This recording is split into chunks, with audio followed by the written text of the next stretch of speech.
slide-nya karena pemateri menggunakan slide. Coba dicek dulu Ustaz Mokran, coba dicek dulu penggunaan proyektor apa berfungsi atau tidak.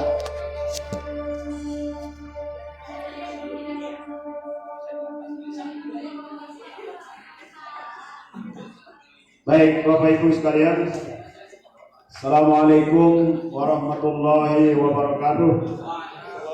Alhamdulillahirabbil alamin, wassalatu wassalamu ala asrofil anbiya'i wal mursalin, sayyidina Muhammadin wa ala alihi wa sahbihi ajmain.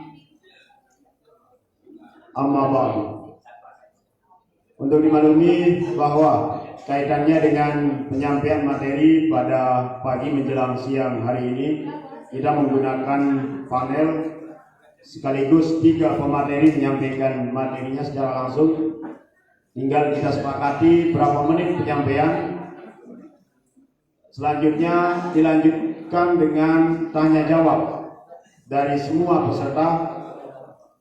Sekiranya nanti ada hal-hal yang disampaikan oleh pemateri yang ingin ditanyakan, sepenuhnya waktunya kami berikan kepada semua peserta. Kaitannya dengan waktu pelaksanaan seminar kita sampai zuhur, kita memanfaatkan waktu dengan sebaik-baiknya dan kita simak apa yang beliau nantinya akan disampaikan, apa yang beliau akan sampaikan. Baik, sambil menunggu teman-teman untuk menyiapkan LCD proyektor untuk penyampaian materi, saya bacakan kurikulum vitae ketiga narasumber kita pada hari ini. Pertama, Ibu Dr. Siti Nuril Anwari Rahmatillah. Tempat tanggal lahir Pringgasela 31 Juli 1994. Dokter yang masih sangat muda. Kemudian alamat kantor Pringgasela, Kecamatan Pringgasela, Lombok Timur. Alamat rumah RW apa ya? RW Hikmah, Pringgasela Selatan, Kecamatan Pringgasela, Lombok Timur.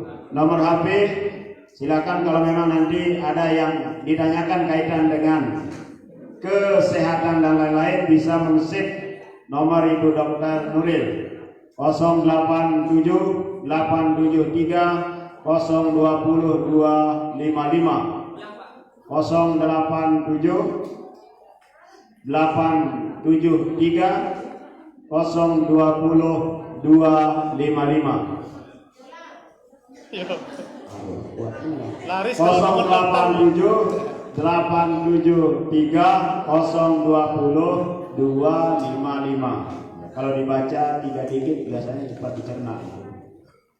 Email nuril.sinar@gmail.com.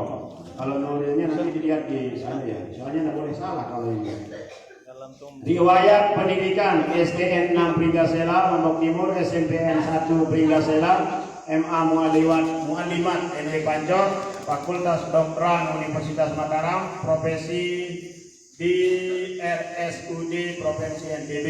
Kemudian riwayat pekerjaan Klinik Global Medica 2020, Uni Medical Center, betul enggak? Nah, karena tulisannya ya sedih sekali. Uni Medical Center 2020, kemudian Klinik Diva 2020, PKM Suela Maret 2020 sampai Juli 2020. Kemudian PKM Pringgasela Utama Agustus 2020 sampai sekarang. Kemudian materi lanjutannya Desa Dosen. Oh iya, ada kelanjutan kurang nomor ini. Tukang tulisnya dulu bukan tukang baca ya. Nomor 5 Dosen Fakultas Kesehatan Prodi Farmasi Universitas Hamzanwadi Pancor 2020 sampai sekarang. Kemudian yang ke-6 apa ini? Praktik mandiri di Bapak kok enggak lancar baca. Klinik Sipa dengan baru buat Seolah kalian tulisan. Dosen bahasa kok masih nggak bisa baca itu. Tulisannya terlalu indah ini, jadi keindahan itu sudah mesti menyenangkan. Ya. Materi yang disampaikan kesehatan, reproduksi dan keluarga. Jadi pentingnya ini reproduksi, kesehatan dan keluarga. Di mana nanti dengarkan apa yang beliau sampaikan. Selanjutnya Bapak Muhammad Taisir SAG yang berada di tengah. Mas Bagi 12 Desember tahun 72. Jabatan Penyuluh Media, alamat kantor Buak, Kecamatan Pringgasela, Jalan Pahlawan, Rempung, Pringgasela, kode pos 83665. Alamat rumah W9 Rampit Dili, Mas Bagi Utara, Kecamatan Mas Bagi. Nomor HP, mohon perhatikan supaya tidak 6 kali saya ulang. 087 gesit dan entah 087 763 087 072. Ulang lagi 087 763 087 072. Kemudian alamat email pringgasela2@gmail.com. Riwayat pendidikan sekolah dasar di mana? Jelas.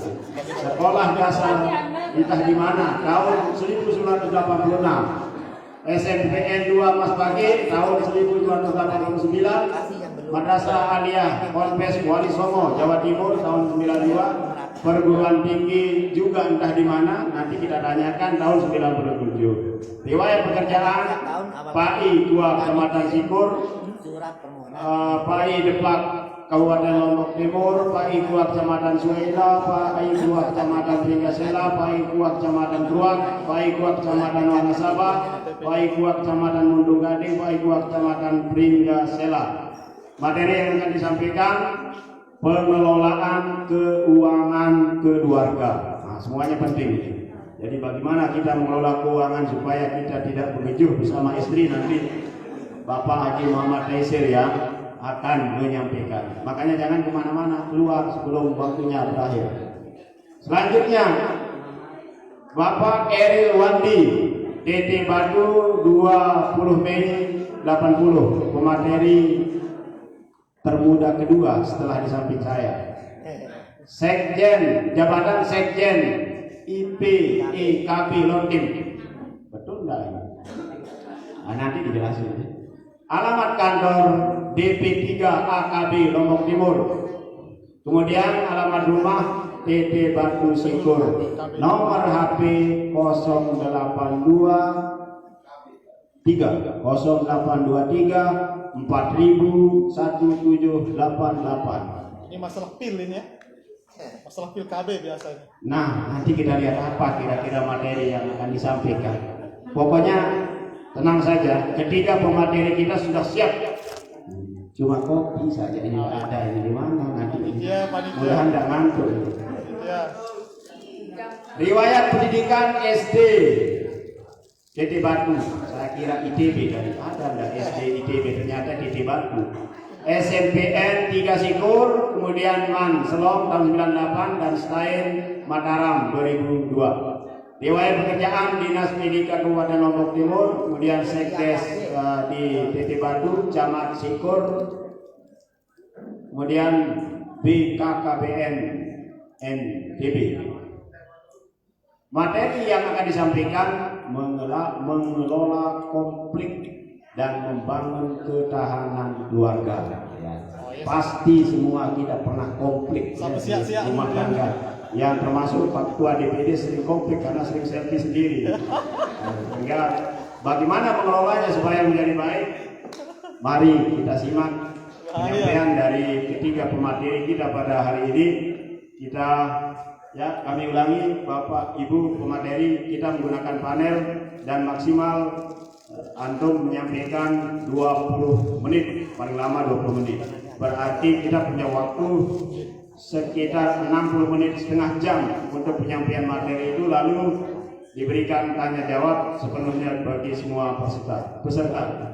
Kami persilakan siapa-siapa yang duluan, tergantung dari kesiapan pencolokan di proyektor. Kita mulai dengan Bapak Eril Aldi. Aldi silakan. Oh, sampai siap dulu. Terima kasih. Ternyata memang susah duduk di pinggir ini. Pinggir itu ada untungnya, bisa jadi belakang, bisa juga jadi depan. Jadi mau tidak mau ya jadi depan, ada apa-apa. Baiklah, bismillahirrahmanirrahim. Assalamualaikum warahmatullahi wabarakatuh.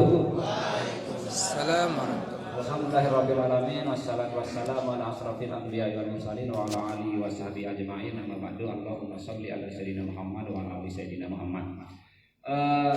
Perlu kami sampaikan bahwa acara pada pagi hari ini acara yang luar biasa dan ini menjadi hal yang luar biasa terutama kepada diri saya pribadi karena terkait dengan materi yang disampaikan pun juga materi yang luar biasa karena ini adalah bukan menjadi suku guru tapi ini hal yang biasa yang sering kita temukan di dalam keluarga kita. Tapi alhamdulillah terkait dengan kegiatan ini kebetulan juga saya sangat bersahabat sekali dengan Ketua DPD Pak Nurul. Saya sering dipanggil Pak Nurul, tapi dia tidak mau dipanggil Nurul karena nanti afiliasi ke perempuan, jadi saya panggil Hadi saja. Memang luar biasa Pak Hadi. Baiklah sedikit sebelum kami sampaikan materi sudah disebutkan sama moderator tadi, nama saya Eriwandi, saya orang PT Batu asli. Siapa yang ke Batu kalau sama saya ke tempat rekreasi insya Allah bisa gratis lah ya untuk promosi. Tapi kontak dulu lah ya Pak, kita mau kesini insya Allah bisa gratis di situ. Sekarang saya lagi posisinya di organisasi menjadi sekretaris Ikatan Penyuluh Keluarga Berencana Kabupaten Lombok Timur atau cabang Lombok Timur. Ikatan penyuluh ini adalah mungkin belum familiar di kita. Seperti halnya Ikatan Bidan Indonesia atau Ikatan Dokter Indonesia maupun ikatan-ikatan yang lain.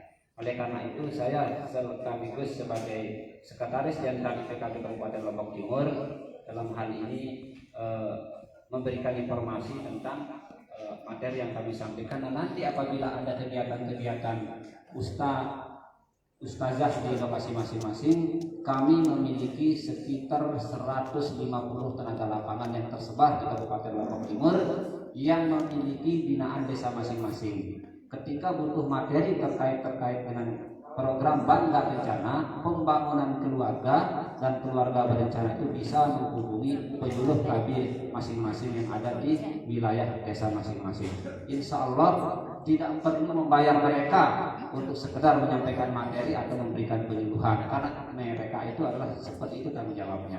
Karena penyuluh KB itu ada 3 tanggung jawab yang diemban di situ adalah yang pertama adalah penyuluhan, yang kedua adalah penggerakan, dan yang ketiga adalah pelayanan. Nah, ketika ustazah mau mengundangnya, otomatis dia sudah memiliki kredit poin terkait dengan penyuluhan. Berarti di situ ada tip and gift bagi rekan-rekan kami. Nah itu sekilas tentang profesi saya pada saat ini. Baiklah, karena saya punya waktu sedikit sekali di sini. Sudah 10:51. Materi sedikit karena ini memang terkait dengan apa yang saya kerjakan sehari-hari. Yang pertama kita berbicara tentang ketahanan keluarga. Ini ada logo BKKBN karena memang saya kerja di situ. Ini juga ada COVID karena memang berat sekali selama 2 tahun terakhir ini kita bergelut dengan virus ini. Tapi alhamdulillah karena saya sudah vaksin 3 kali tapi tidak takut sampai saat ini. Mungkin di sini masih ada yang belum vaksin, nanti bisa ada jadwal vaksin, kita tanya jadwalnya di dokter nanti itu.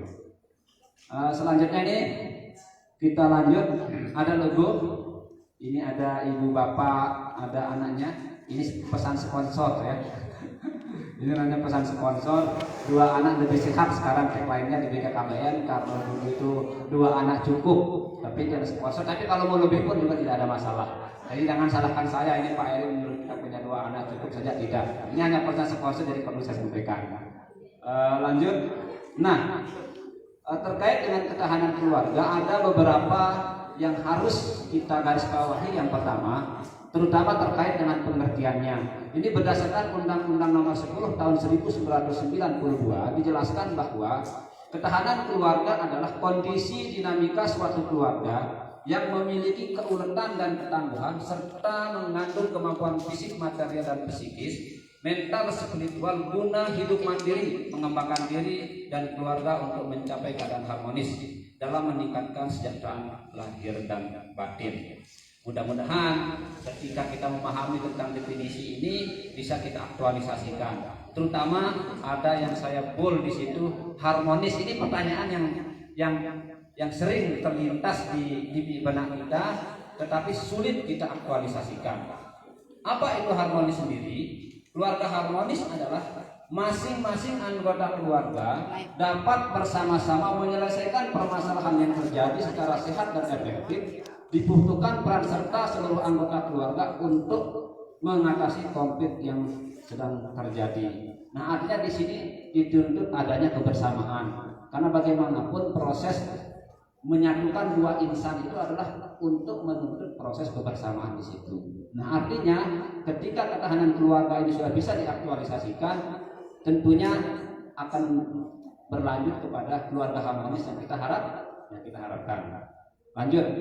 Nah, berbicara ketahanan keluarga tidak bisa terlepas dari definisi keluarga dan perkawinan. Itu yang menjadi garis bawah kita pada saat ini. Yang pertama, pengertian keluarga di BKKBN tahun 1995 itu adalah keluarga itu sendiri adalah dua orang atau lebih yang dibentuk berdasarkan ikatan perkawinan. Ingat, di garis bawahi, ikatan perkawinan yang sah, mampu memenuhi kebutuhan hidup spiritual dan materi yang layak, bertakwa kepada Tuhan, memiliki hubungan yang selaras, serasi, seimbang antara anggota keluarga dan masyarakat. Itu tahun 1995. Tapi kemarin ada di pendataan keluarga tahun 2021 itu definisi keluarga yang didata itu ada bermacam di situ, ada dua di situ. Yang pertama ada yang disebut dengan keluarga, yang kedua ada yang disebut dengan keluarga khusus. Nah, keluarga ini adalah unit terkecil dari masyarakat yang terdiri dari suami, istri, dan anak-anaknya. Yang kedua, terdiri dari suami, istri. Yang ketiga, ayah dan anaknya. Dan yang keempat, ibu dan anaknya. Itu berdasarkan pendataan keluarga kemarin pada bulan Juli tahun 2021, definisi keluarga itu sendiri menurut BKKBN. Nah, sedangkan yang dimaksud dengan keluarga khusus itu adalah keluarga yang tidak termasuk definisi keluarga tadi, tetapi masih memiliki hubungan kekeluargaan. Misalnya saudara dengan saudaranya, atau ibu dengan keponakannya, maupun lain sebagainya. Yang jelas di situ tidak ada hubungan darah secara langsung. Itu yang didefinisi keluarga khusus. Nah, yang sering bermasalah ini adalah keluarga khusus ini. Karena sering kita temukan di masyarakat bahwa ketika kita mendata terjun di lapangan itu selalu yang bermasalah, sehingga dikatakan keluarga khusus yang mungkin ada indikasi masalah di situ. Bagaimana? Setelah apakah anaknya dititip ke papunya nitip lagi ke kakeknya dan lain sebagainya. Ini sangat luar sekali, dan sehingga BKKBN mengangkat isu kependudukan dan keluarga berencana ini adalah sesuatu yang prinsip untuk dibahas maupun dibicarakan atau serta diaktualisasikan.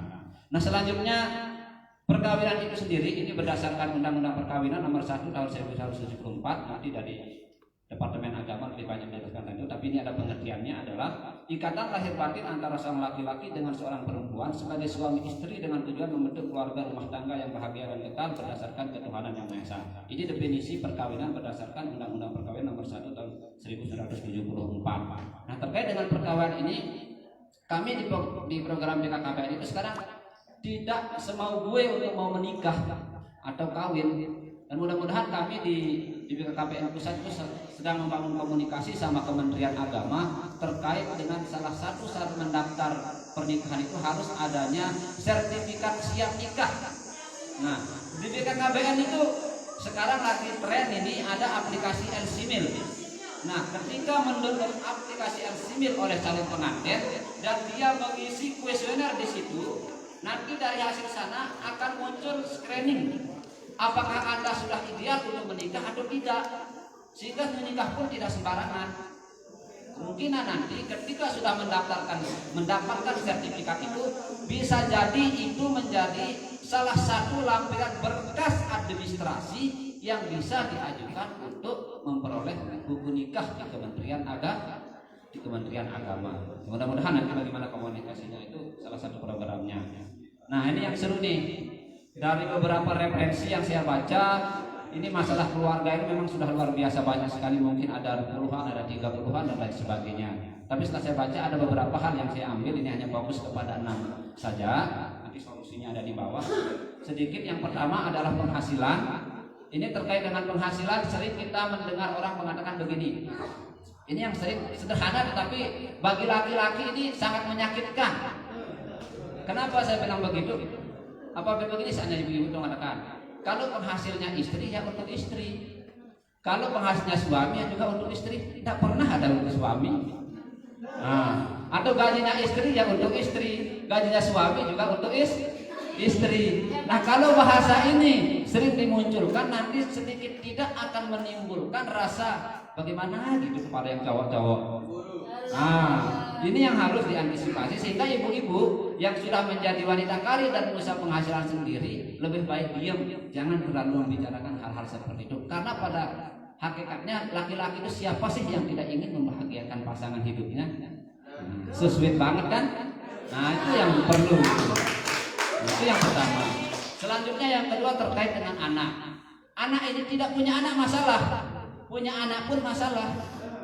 Masalahnya tidak punya anak. Ada beberapa pasangan suami istri yang sudah sekian lama menikah, tetapi dia tidak punya anak. Solusinya bagaimana? Pergilah ke ibu dokter. Ketika dokter mengatakan bahwa Anda sehat, EGP tentang itu. Kemungkinan saat itu Anda masih belum diberikan rezeki oleh Tuhan yang Maha Kuasa. Itu terkait masalah anak. Selanjutnya ketika masalah anak, sudah ada anaknya 3, 4, 5, 6, terjadi lagi konflik di situ terkait bagaimana pola asuh dan lain sebagainya. Apalagi saat ini lagi tahun ajaran baru nih, banyak saya dengar teman saya sendiri lagi debat sama istrinya, kita mau masukkan anak kita kemana? Ada yang menginginkan pondok pesantren ini, ada yang menginginkan pondok pesantren ini, ada yang menginginkan sekolah umum, ada yang menginginkan sekolah agama, dan itu biasa-biasa saja saya rasa. Tapi yang terpenting adalah di WKP ada terkait dengan pola asuh itu, kita melihat kondisi bakat daripada anak kita sendiri. Orang Indonesia, terutama orang Sasak khususnya, biasanya kalau anaknya bakat di matematika, tidak pernah mau dikursuskan matematika, justru dikursuskan bahasa Inggris. Bagaimana anaknya tidak bisa? Justru kalau orang negara maju, kalau ketika anaknya bisa di matematika terus dikursuskan, sehingga nanti target ke depannya dia betul-betul menjadi profesor matematika. Kalau kita sebaliknya, kita kurang di situ, itu yang kita kusur. Padahal di sini harus sebaliknya, itu terkait dengan anak. Yang kedua adalah yang ketiga, ini kehadiran pihak lain. Sering mungkin ibu-ibu suka nonton drakor ya. Ya, drakor. Sering terkenal ada namanya sekarang pelakor. Drakor, pelakor ya. Ini beda-beda tipis ini. Kehadiran pihak lain artinya di sini adalah kalau kita berbicara mengenai keluarga, di situ mungkin ada sanak keluarga famili baru yang ikut bergabung di dalam keluarga itu maksudnya. Siapa tahu bahwa ketika ada suami istri nanti datang keponakannya numpang rumahnya di situ, atau datang bibinya yang janda di situ dan lain sebagainya. Dan ini betul-betul harus dikomunikasikan, karena bagaimanapun ini akan berimbas kepada budget pengeluaran keluarga. Yang ketiga, yang keempat, komunikasi terbatas. Tapi saya rasa kalau zaman ini komunikasi terbatas ini tergantung pelakunya masing-masing. Karena bagaimanapun kita harus meluangkan waktu sebisa mungkin untuk bisa berkomunikasi sama pasangan kita. Biasanya saya kalau di rumah itu jarang rayu istri saya. Tetapi kalau saya lagi pelatihan atau tidur di mana 2-3 malam, sering saya rayu-rayu dia. Halo sayang, kamu lagi ngapain sekarang? Dan itu sering, dan itu ternyata memang begitu kita pulang hubungannya semakin mesra banget. Kita pacarannya ya setelah menikah itu begitu. Saya jujur pacaran hanya 2 bulan langsung saya married sama istri saya, pacar saya. Sehingga memang komunikasi ini harus kita lakukan seefisien mungkin. Yang kelima, ini masalah seks, nanti banyak dibicarakan sama Ibu Dokter. Terkait dengan seks ini memang hal yang sangat prinsip, dan memang tujuan dari salah satu pernikahan adalah itu. Dan yang terakhir adalah ragam perbedaan. Perbedaan ini yang paling sering, karena seperti awal yang saya sampaikan tadi, bahwa memang menyatukan 2 insan yang berbeda itu adalah suatu hal yang luar biasa. Apakah beda prinsip, apakah beda tentang bagaimana pengasuhan anak, yang ketiga apakah terkait dengan perbedaan keyakinan dan lain sebagainya. Kadang ada beberapa pasangan suami istri ketika dia baru menikah dia mengikuti keyakinan ini, tetapi ketika di tengah perjalanan terjadi perdebatan di situ. Nanti ketika itu akan menjadi hal yang luar biasa, terjadilah yang disebut dengan namanya perceraian. Contoh saja, saya di Kecamatan Sikur, karena saya orang Sikur, kalau di satu desa di Kecamatan Sikur itu 1 bulan terjadi perceraian. Di Kecamatan Sikur itu kalau ada saya ambil 10 kasus perceraian per bulan, kalau kita kalikan dengan 255 desa, berarti hampir terjadi kasus perceraian itu hampir 2000 sekian dalam rangka 1 bulan ini. Dan itu pasti kami tahu itu, karena kami memiliki kader-kader dan kami tanya, ibu kader, busnya ini ada enggak cerai bulan ini? Oh ada pak, namanya ini. Tapi masyarakat kita ketika dia menganggap bahwa cerai itu yang pertama, dia menganggap, yuk tidak mungkin jerah, saya tanyakan gitu. Rehat dulu pak. Ngomongnya gitu, tetapi itu kalau dia cerai pertama.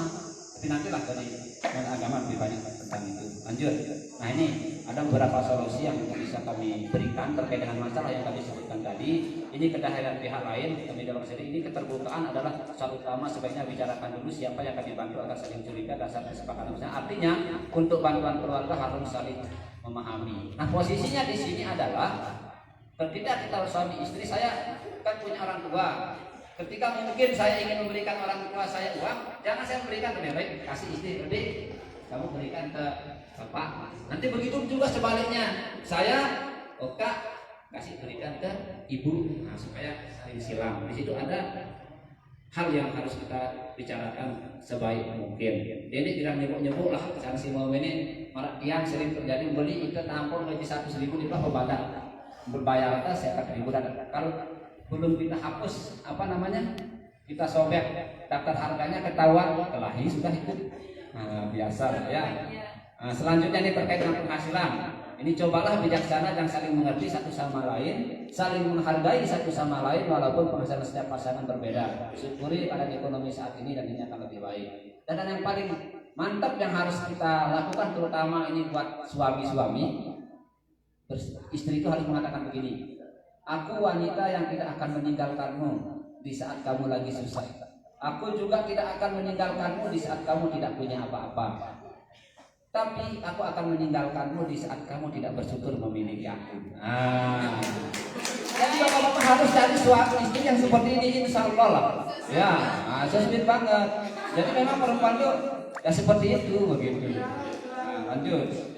Nah komunikasi terbatas ini seperti yang kami tampilkan, sesibuk apapun kita harus membagi waktu antara pekerjaan dan keluarga. Dan yang terakhir ini terkait dengan seks ini, istri atau suami yang punya masalah dengan hubungan seks dengan pasangan sebaiknya berterus terang agar pasangan tidak curiga dan menuduh dia yang macam-macam. Nah, biasanya ketika istrinya minta, suaminya cuek bebek, atau sebaliknya ketika suami minta, nanti istrinya juga balik kanan. Nah itu sehingga ini terjadi hal-hal yang tidak inginkan ya. Nah itu. Nah terkait dengan anak ini ada beberapa solusi yang kami coba berikan. Yang pertama ini dokter seperti yang kami sampaikan tadi terkait dengan cara pola asuh ini layaknya keluarga, jangan lupa berikan dukungan satu sama lain agar merasa saling diperhatikan.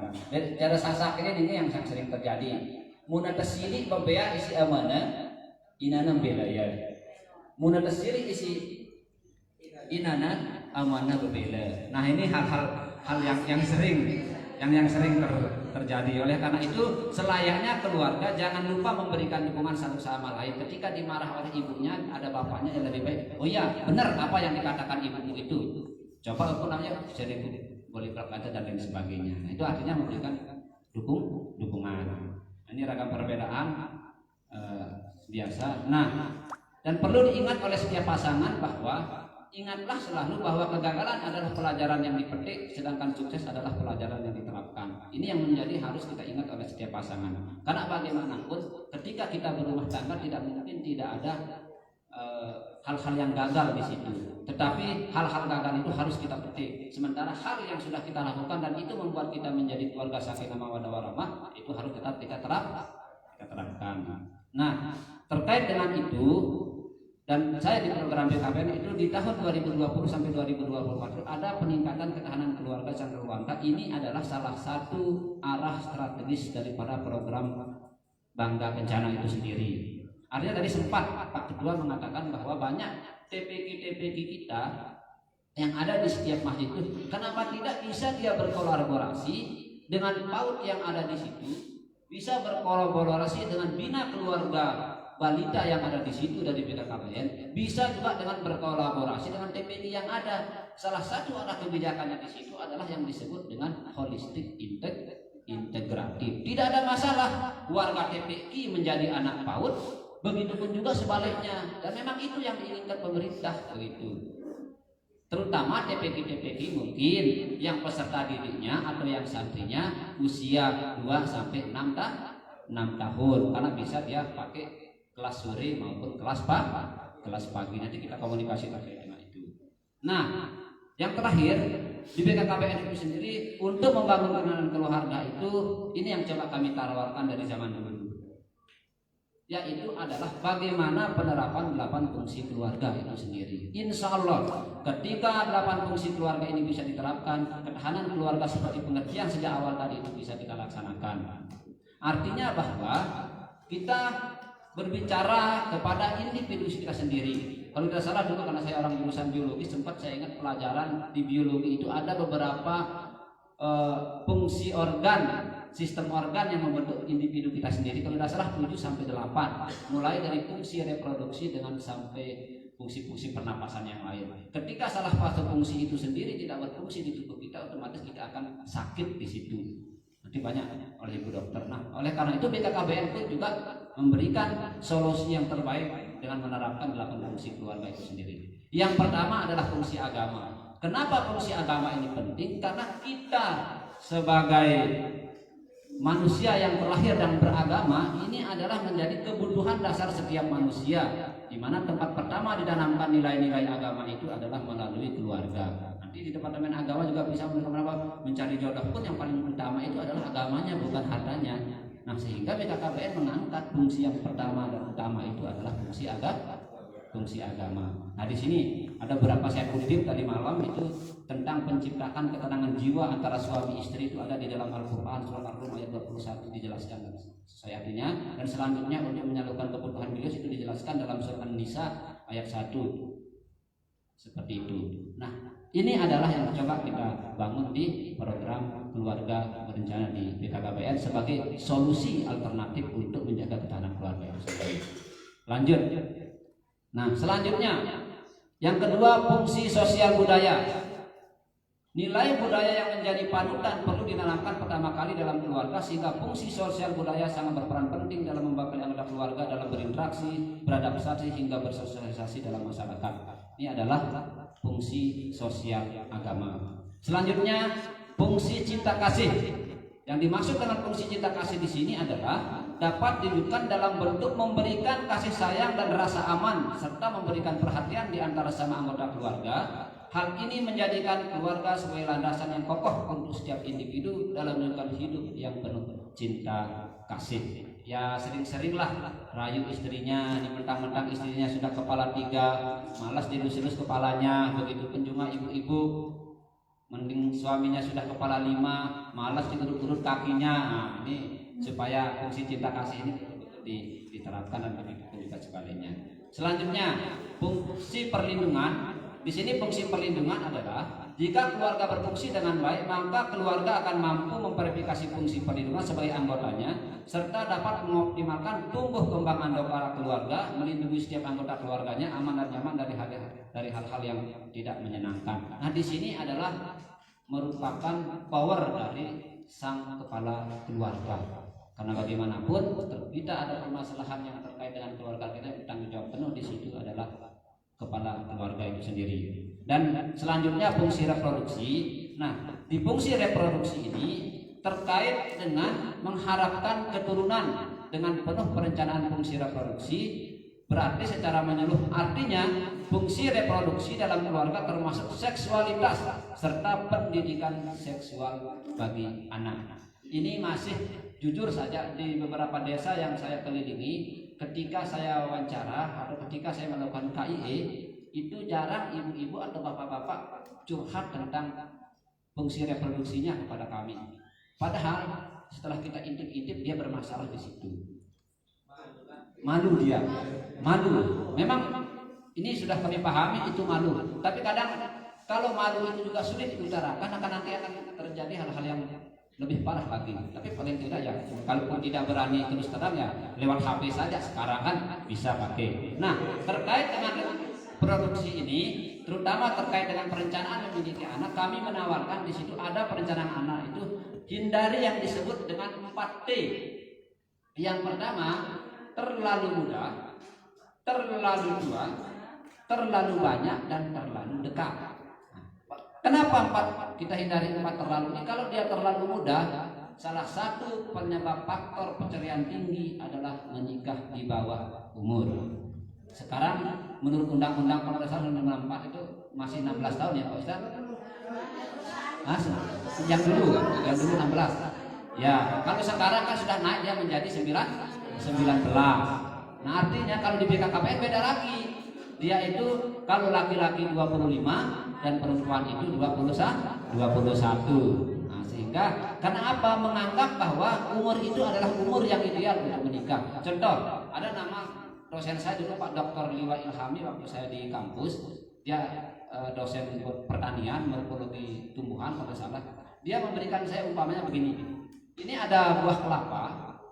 Buah kelapa ini ketika kita ingin menjadikan dia sebagai bakal bibit yang bagus, buah kelapa ini kamu harus potong dulu menjadi 3 sama rata. Yang pertama, kedua, ada di situ ada 3 bagian, atas, tengah, bawah. Yang bagus jadi bibit itu adalah ambil potongan yang di tengah-tengah, kita ambil itu dan ambil bibitnya yang ada di dalam potongan itu, itulah yang akan menjadi cikal bakal bibit apa namanya? Bibit apa tadi? Iya, yang bagus. Atau bibit pepaya ya, pepaya. Itu yang bagus, itu teknis kita. Sehingga terkait juga dengan fungsi ini, memang kita harus di situ begitu, menghindari 4T yang kami sebutkan tadi. Lanjut. Keturunan berkualitas ini juga terkait dengan yang tadi ini juga sudah disebutkan di dalam beberapa ayat Al-Qur'an. Dalam hal ini menyusui misalnya di dalam Al-Qur'an dijelaskan di situ bahwa ibu-ibu hendaklah menyusui anak-anaknya selama 2 tahun penuh. Bagi yang ingin menyusui secara sempurna dan kewajiban ayah menanggung nafkah dan pakaian mereka dengan cara yang patuh. Nah, ini salah satu referensi kita di dalam Al-Quran, terutama kita sebagai umat muslim. Jadi bukan mengada-ngada program pemerintah mengatakan stop stunting 1000 HPK berikan menyusui selama 2 tahun. Tidak, tapi memang dasarnya memang diambil dari Al-Quran. Nah, selanjutnya yang terakhir ini tinggal 2 saja. Fungsi pendidikan ini memiliki makna bahwa keluarga sebagai tempat untuk mengembangkan potensi belajar sosialisasi. Untuk itu keluarga merupakan tempat utama dan pertama memberikan pendidikan kepada semua anggota keluarganya. Oleh karena itu sebagai orang tua kita harus bangga sudah berpendidikan terlebih dahulu, karena paling tidak anak kita nanti melihat bahwa oh ya bapak saya begini, masa saya tidak bisa, kan begitu. Sehingga memang kualitas dari orang tua pun juga harus dituntut untuk lebih baik, karena bagaimanapun itu menjadi contoh kepada anak kita. Terakhir ini terkait dengan fungsi ekonomi, ini yang menjadi hal yang sangat penting, ketahanan keluarga, karena memiliki nilai-nilai yang berhubungan dengan keuangan untuk memenuhi kebutuhan hidup dan menghidupkan keluarga sejahtera. Kebutuhan sandang, pangan, dan papan nanti banyak dijelaskan bagi tinjauan dari segi agamanya seperti apa Ustaz. Nah, yang terakhir ini adalah fungsi perlindungan. Fungsi lingkungan adalah merupakan lingkungan pertama dan utama bagi setiap anak dalam belajar, berinteraksi, dan beradaptasi dengan lingkungan sekitar, baik lingkungan fisik maupun sosial. Lingkungan mikro, meso, dan makro dalam interaksi tersebut keluarga berperan untuk mengenalkan setiap anggota untuk pelestarian alam. Artinya bahwa saat ini terutama terkait dengan meso ini, media sosial. Sering saya mengatakan sama teman-teman itu bahwa sekarang kita hidup di 3 dunia. Yang pertama dunia nyata ya saat ini. Yang kedua dunia maya, yang dimana dunia maya yang ada di genggaman bapak ibu, dan yang mungkin terakhir nanti dunia akhirat. Mudah-mudahan kita semua masuk surga, amin ya rabbal alamin. Nah, parahnya lagi di dunia media sosial ini Ini yang sering sekali terjadi konflik rumah tangga, update status lah dan macam-macam lain sebagainya. Namanya beda lah. Apalagi orang Sasak ini saya lihat kita memiliki 4 nama sebelum ada mensos itu. Pertama ada nama gadisnya. Terus yang kedua nanti ketika kawin punya anak, namanya misalnya nama gadisnya Mariani. Begitu dia menikah, anaknya Nur Aisyah, nanti namanya Ina Aisyah. 2 sudah. Terus yang ketiga, begitu dia pergi haji nanti tidak ditanggung namanya itu berubah lagi namanya Hajah Siti Rohmi Jalilah. Begitu nanti di Facebook namanya Aminah, ubah lagi namanya siapa? Desi Ratnasari. Ini memang luar biasa orang NTB ini, sehingga memang kita tidak kita tidak merasa kecewa dan tidak boleh kecewa terhadap dukcapil itu, karena selalu setiap hari itu saja yang perlu diupdate dan tidak pernah ada habis-habisnya yang disebut dengan data kependudukan ini. Belum kita cerai harus ubah lagi, menikah lagi, buat lagi, ada anak lagi lahir, buat lagi. Memang PR berat negara ini terkait dengan terutama terkait dengan kependudukan ini. Nah, oleh karena itu kami dari Badan Kependudukan Keluarga Berencana Nasional itu mari mengajak kita semua untuk menjaga ketahanan keluarga itu adalah mari kita aktualisasikan dengan menerapkan 8 fungsi keluarga yang saya sampaikan tadi. Nah, semoga program 8 fungsi keluarga ini bisa terlaksana dan bisa kita lakukan bersama-sama. Untuk mewujudkan ini ada beberapa hal yang sudah kami lakukan di lapangan. Yang pertama di situ kami membentuk yang disebut dengan kelompok-kelompok kegiatan terkait dengan ekonomi, ada namanya BPKS. Terkait dengan bina keluarga untuk balita, ada namanya bina keluarga balita. Terkait dengan lansia di situ ada namanya bina keluarga lansia. Terkait remaja ada namanya bina keluarga remaja. Kami masuk ke lembaga pendidikan, ke sekolah. Siapa tahu Bapak Ibu memiliki pondok pesantren, kami juga bisa masuk di situ melalui pusat informasi konseling remaja. Kami welcome terhadap itu dan kami insya Allah tanpa dibayar kami siap memberikan pembinaan ke lembaga-lembaga yang Bapak miliki. Oke. Nah, terakhir ini untuk istri ini, sebelum saya tutup, istri itu ini buat bapak-bapak lagi nih. Nah, istri itu 1000 kata buruk tentangnya tak akan mampu menyakiti selama itu bukan dari suaminya. Namun 1 kata buruk dari suaminya akan sangat menyakitinya meski 1000 kawan berkata baik tentangnya. Nah, ini untuk istri oleh suami, kalau kita pahami ini insya Allah setiap malam akan diberikan Bapak Ibu. Tanpa buka sendiri langsung dibukakan. Nah, oleh karena itu sering kita berkata bahwa di kami itu berkeluarga itu memang keren ya, sehingga yang belum berkeluarga belum keren sih, tetapi berkeluarga itu memang keren karena salah satu wujud kita menjadi manusia yang sempurna secara konsep biologi itu adalah kita harus bisa melakukan fungsi reproduksi. Berarti yang masih belum punya keturunan yang berarti belum menjadi makhluk hidup yang sempurna dalam konsep biologi. Ya mungkin itu yang bisa kami sampaikan dalam waktu singkat ini, masih kita bisa diskusi. Sekian, Allahumma biqil aqwamut thariq. Wassalamualaikum warahmatullahi wabarakatuh. Waalaikumsalam warahmatullahi wabarakatuh. Baik, terima kasih penyampaian pertama dari Pak Eril Wandi, pemateri pertama itu maksudnya. Jadi hal yang bisa kita tangkap dari apa yang beliau sampaikan, meskipun waktunya lebih 10 menit tadi, tapi karena ada materi memahami ya saya tidak stop untuk memahami apa yang beliau sampaikan. Tentunya kaitan dengan penyampaian tadi ada hal yang perlu Bapak Ibu cerna untuk Bapak Ibu tanyakan nanti pada sesi akhir setelah kedua pemateri kita selesai untuk menyampaikan. Dari penyampaian pertama, berkeluarga itu keren. Jadi pertama harus saling memahami. Apa yang harus dipahami? Apa kecemburuannya atau dan lain-lain, apa uangnya dan seterusnya nanti ditanyakan. Kemudian apakah kita bijak dalam memahami pasangan kita? Apa kita syukur dengan apa yang kita alami atau apa yang kita miliki, dan bagaimana penerapan fungsi keluarga. Dari sekian fungsi-fungsi itu nanti kita selesaikan dengan tanya jawab langsung ke narasumbernya. Kemudian poin terakhir tadi, kita juga harus menghindari 4D yang terlalu mudah. tua, terlalu banyak, terlalu dekat. Entahlah karena terlalu muda, karena sering lembek, kemudian terlalu tua, sering patah, kemudian terlalu banyak, sulit diurus, terlalu dekat juga menimbulkan kecemburuan tanpa pertimbangan. Selanjutnya kami persilahkan untuk Bapak Muhammad Taisir S. Agil.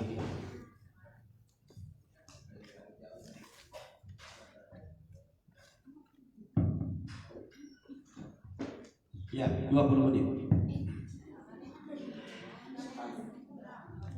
Maksimal 20 menit. Bismillahirrahmanirrahim. Assalamualaikum warahmatullahi wabarakatuh. Yang sama-sama yang hormati Bapak Ibu pengurus PPMI, Ibu Doktor selaku narasumber, Bapak Moderator, singkatnya Bapak-bapak, Ibu-ibu, adik-adik peserta pelatihan pada hari ini. Alhamdulillahirabbil alamin, wassalatu wassalamu ala asrofil anbiya'i wal mursalin wa ala alihi wa ashabihi ajmain, amma ba'du. Puji syukur kehadirat Allah kita panjatkan pada hari ini, kita dikaruniai kesehatan, keafiatan, dan alhamdulillah sudah COVID-19 ini sudah mulai agak mengurang. Alhamdulillah kita lolos dari serangan COVID ini. Mudah-mudahan kita tetap dikaruniai kesehatan, keafiatan. Amin ya rabbal alamin. Selanjutnya untuk berkahnya acara ini selalu kita sampaikan sholawat serta salam pada junjungan alam Nabi besar Muhammad Sallallahu Alaihi Wasallam. Baiklah bapak-bapak, ibu-ibu, adik-adik peserta pelatihan yang saya banggakan. Tadi sudah dijelaskan siapa kami. Saya termasuk rekan kami adalah yang jadi fotografer di Ibu Muslihun, sama jabatan kami bahkan lebih tinggi beliau. Ibu Husnul Khotimah Hajah Rosdiana ada di tengah nih, Ibu Hajah Rohayati, Ibu Dahyatur Suryatur, dan ada banyak ini katanya rekan-rekan dari penyuluh agama non PNS. Mudah-mudahan tahun 2022 ke depan penyuluh agama non PNS ini akan disetarakan dengan upah UMR. Sekarang ini 1 juta, mudah-mudahan 2022 ini ada memang program untuk disetarakan dengan UMR. UMR itu minimal 2.500.000. Oke, mudah-mudahan amin. Ini informasi terakhir perjuangan dari Dirjen Bimas Islam untuk memperjuangkan para penyuluh agama kita yang ternyata juga membawa harum, membuat menambah perekat persatuan dan kesatuan bangsa penyuluh agama ini. Untuk mempersingkat waktu, Tiang diberi materi pengelola keuangan. Ini masalah pulus ini Ustaz ya. Ada pulus, perjalanan mulus. Tapi kalau kelebihan pulus bisa jadi putus nih. Nah, ini masalah pengelolaan keuangan. Jadi kenapa dalam materi yang sudah saya kirim tapi belum nampil ini di mana filenya? Ada awal-awalnya dari panitia meminta supaya saya menyarankan untuk ada pretestnya, ingin membaca bagaimana sih wawasan tentang pengelolaan keuangan keluarga oleh para peserta ini. Sudah diisi Pak. Pertama ini sudah dikumpulkan pretestnya. Nah, saya bisa simpulkan, ini saya curiga ini apakah ada yang belum nikah atau ada yang antara bapak dan ibu ini beda-beda wawasan, beda-beda pretestnya. Yang pertama tentang kebutuhan keuangan keluarga harian ini, ada yang perharinya minimal ini 60.000 per hari. Ini apakah ibu-ibu atau bapak-bapak yang membuatnya? Maksimalnya kebutuhan per hari itu ada yang sampai 3 juta. Nah, bapak-bapak langsung panas gimana? Ya, bentar. Ini baru yang poin A itu adalah kebutuhan harian, ada 4 poin misalnya. Ada yang minimal 60.000, ada yang 3 juta, langsung bapak-bapak kaget. Itu yang hari, itu yang real ini ada di angket ini. Yang kedua, ada yang kebutuhan bulanan. Nah, ini ada juga. Ada yang 1 bulan ini sampai hanya 500.000 sebulan, cukup katanya. Ibu-ibu kah atau bapak-bapak yang digaji kan? Kalau ibu-ibu kira-kira 500.000 per bulan gimana Bu? Sesuai nggak? Sesuai nggak? Jelas ini adalah tingkah bapak-bapak. Maksimalnya nih, nah ini bapak-bapak lagi nih. Yang kebutuhan bulanan maksimal ada yang merincikannya 6 juta. Siap bapak-bapak? 6 juta per bulan. Nah ini pretest untuk mengetahui selama ini apakah ada pengelolaan keuangan buat keluarga. Dalam hal ini sebelum dia mulai pada materinya, perlu saya sampaikan berita real tadi disampaikan oleh dari PKB ya. Kasus perceraian di Lombok Timur terakhir kemarin kita dapat informasi dari Pengadilan Agama tahun 2021 ini. Di Pengadilan Agama di perceraian yang sah ini ya, yang sudah diberikan akte cerai itu 1.300 tahun 2021 ini ya. Nah ini yang sudah mendapatkan cerai resmi, punya akte cerai, belum yang cerai liar. Nah seperti di Sigul katanya nih, itu cerai liar itu ya. Kalau dikali 2 1.300 dikali 2 menjadi 2.600 per tahun. Ini per tahun, baru di Lombok Timur aja. Belum Lombok Tengah, Lombok Utara, Mataram, Kota Mataram dan seterusnya. Makanya NTB ini masih peringkat 2 nasional kasus perceraian tertinggi. Bukan lagi NTB ini disebut lumbung padi, Ibu. Ini lumbung janda. Bapak-bapak ini lumbung bebalu ya, teman ya. Tapi tidak pernah cari data yang merujuk semua gitu. Dan lebih realnya mungkin, nah inilah dari data ini kita bisa mempelajari, terutama kami dari unsur Kementerian Agama dalam hal ini penyuluh agama, apa penyebab perceraian yang masih tinggi di Kabupaten Lombok Timur ini kita khususkan. Nah intinya dari materi sidang-sidang yang ada di Pengadilan Agama itu ternyata bukan hanya di Pengadilan Agama Lombok Timur, juga di kabupaten provinsi lain kita kontak teman-teman. Yang dominan penyebab perceraian itu apa? Ada 2 Pak. Pertama, masalah ekonomi. Yang kedua, masalah asmara. Gimana Bu? Ada lagunya asmara? Asmara.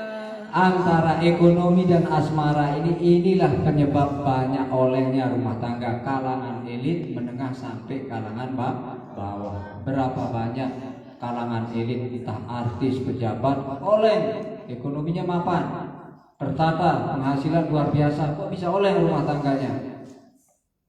Kalau nggak asmara, kalau nggak ekonomi ya asmaranya. Nah, ini sebagai bahan kita untuk di KUA itu oleh para penyuluh agama kita, calon-calon pengantin ini diadakan kursus calon pengantin, disingkat dengan SUSCATIN. Nah, kalau anggaran yang resminya disebut dengan BINWIN, bimbingan perkawinan. Tapi inovasi dari rekan-rekan penyuluh agama di masing-masing kecamatan mengadakan kursus calon pengantin itu 2 kali dalam seminggu. Yang nikah hari Sabtu, Ahad dan Senin di kursus pada hari Jumat. Yang nikah pada hari Rabu, Kamis, Jumat di kursus pada hari Selasa. Nah ini entah kenapa Lombok Timur ini Selasa itu jarang ada yang menggunakannya hari ini untuk pernikahan. Katanya hari darah, hari api. Ya jelas ya, entah bagian selatan, timur, barat ataupun utara ini Selasa itu ditakutkan untuk pernikahan. Nah ini kursus calon pengantin agar apa? Calon-calon pengantin ini lebih awal memahami tentang bahtera rumah tangga ini yang akan dihadapi. Karena salah satu tugas KUA itu adalah bukan hanya menikahkan saja lalu memberikan buku nikah selesai tugas, tapi jangka panjangnya adalah bagaimana juga ikut andil sebagai konsultan menjaga keharmonisan, kerukunan agar meraih keluarga yang sakinah, mawaddah, warahmah. Sama dengan rekan-rekan dari PPLKB, kami pun keliling mampir ke rumah tangga baru apapun lama, bagaimana keadaan, kabar sehat, ada masalah rumah tangga. Nah ini yang kadang-kadang oleh masyarakat kita, KUA itu bukan hanya tempat nikah, tapi juga di sana ada konsultan, yaitu para penyuluh agama kita. Ada masalah rumah tangga tidak mampu diselesaikan sendiri, tidak mampu ditengahi oleh keluarga atau tokoh agama di lingkungannya, datanglah ke KUA. Masalah rumah tangga itu akan dirahasiakan dan dibantu penyelesaiannya agar bisa harmonis kembali, rukun kembali, pulang dari KUA marah indah pengantin baru. Jangan sampai masalah rumah tangganya dibawa ke pengadilan agama. Kalau ke pengadilan agama sudah mediasinya singkat, bukan berarti menjelekkan pengadilan agama, tetap ada mediasi karena keputusan yang paling baik itu adalah kesepakatan berdua, hasil mediasi, bukan keputusan sidang. Nah kalau ke pengadilan agama disidangkan, KUA mengeluarkan akte atau buku nikah dan tugasnya mempertahankan buku nikah, menjaga keharmonisan keluarga. Pengadilan agama tugasnya menerima pengaduan dan menyidangkan, mengeluarkan akte cerai. Nah, ini akte cerai dah. Pada segi kita semama seninak baru ada. Akhirnya batallah buku nikah itu. Nah, ini salah satu inovasi Kementerian Agama dalam hal ini penyuluh agama sangat bersedia untuk dihadirkan. Jangan hanya datang ke KUA untuk masalah pernikahan saja, tapi konsultasi keluarga silakan. Kita bekerja sama dengan PLKB. Alhamdulillah teman-teman PLKB kebetulan yang tugas di Pringgesela kita libatkan. Kami juga minta sektoralnya dengan sektor, ada bapak-bapak yang ibu-ibu juga KDRT, bahkan ada yang membakar buku nikah, nggak berani ngomel sama suaminya, nggak berani komplain sama istrinya, buku nikah sasaran dibakar. Ingat ada Garuda di sana. TNI paling marah. Kan buku nikah itu ada Garudanya Pak. Iya, ini penghinaan negara. Panggil, kita bisa pidanakan kan? Ya. Nah ini sustatin atau biduin yang dilakukan di kantor urusan agama. Yang utama, jadi bapak-bapak ibu-ibu kami perlu bantuan juga, kita sama-sama kerjasama. Saya yakin ini semua sudah mengalami pernikahan, sudah merasakan bahtera rumah tangga, di mana gelombang pasangnya laut, ya sudah kita rasakan. Cuma untuk generasi selanjutnya yang sangat kami tekankan dalam pernikahan itu adalah satu, ingat bahwa nikah itu adalah perintah Allah dan sunnah Rasulullah Shallallahu Alaihi Wasallam. Makanya dalam Al-Quran ada nikah itu juga disebut dengan mitsaqon ghalidha, perjanjian kokoh suci. Kalau acaranya Rapi apa namanya ibu-ibu? Rapi dan istrinya itu janji suci kan? Itu dalam Al-Quran mitsaqon ghalidha, perjanjian kokoh suci.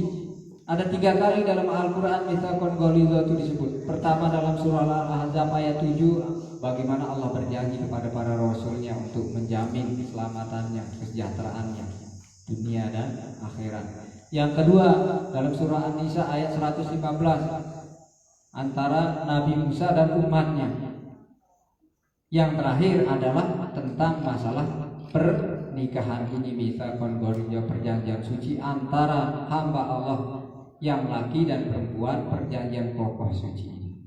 Bagaimana untuk menuju perjanjian kokoh dan suci?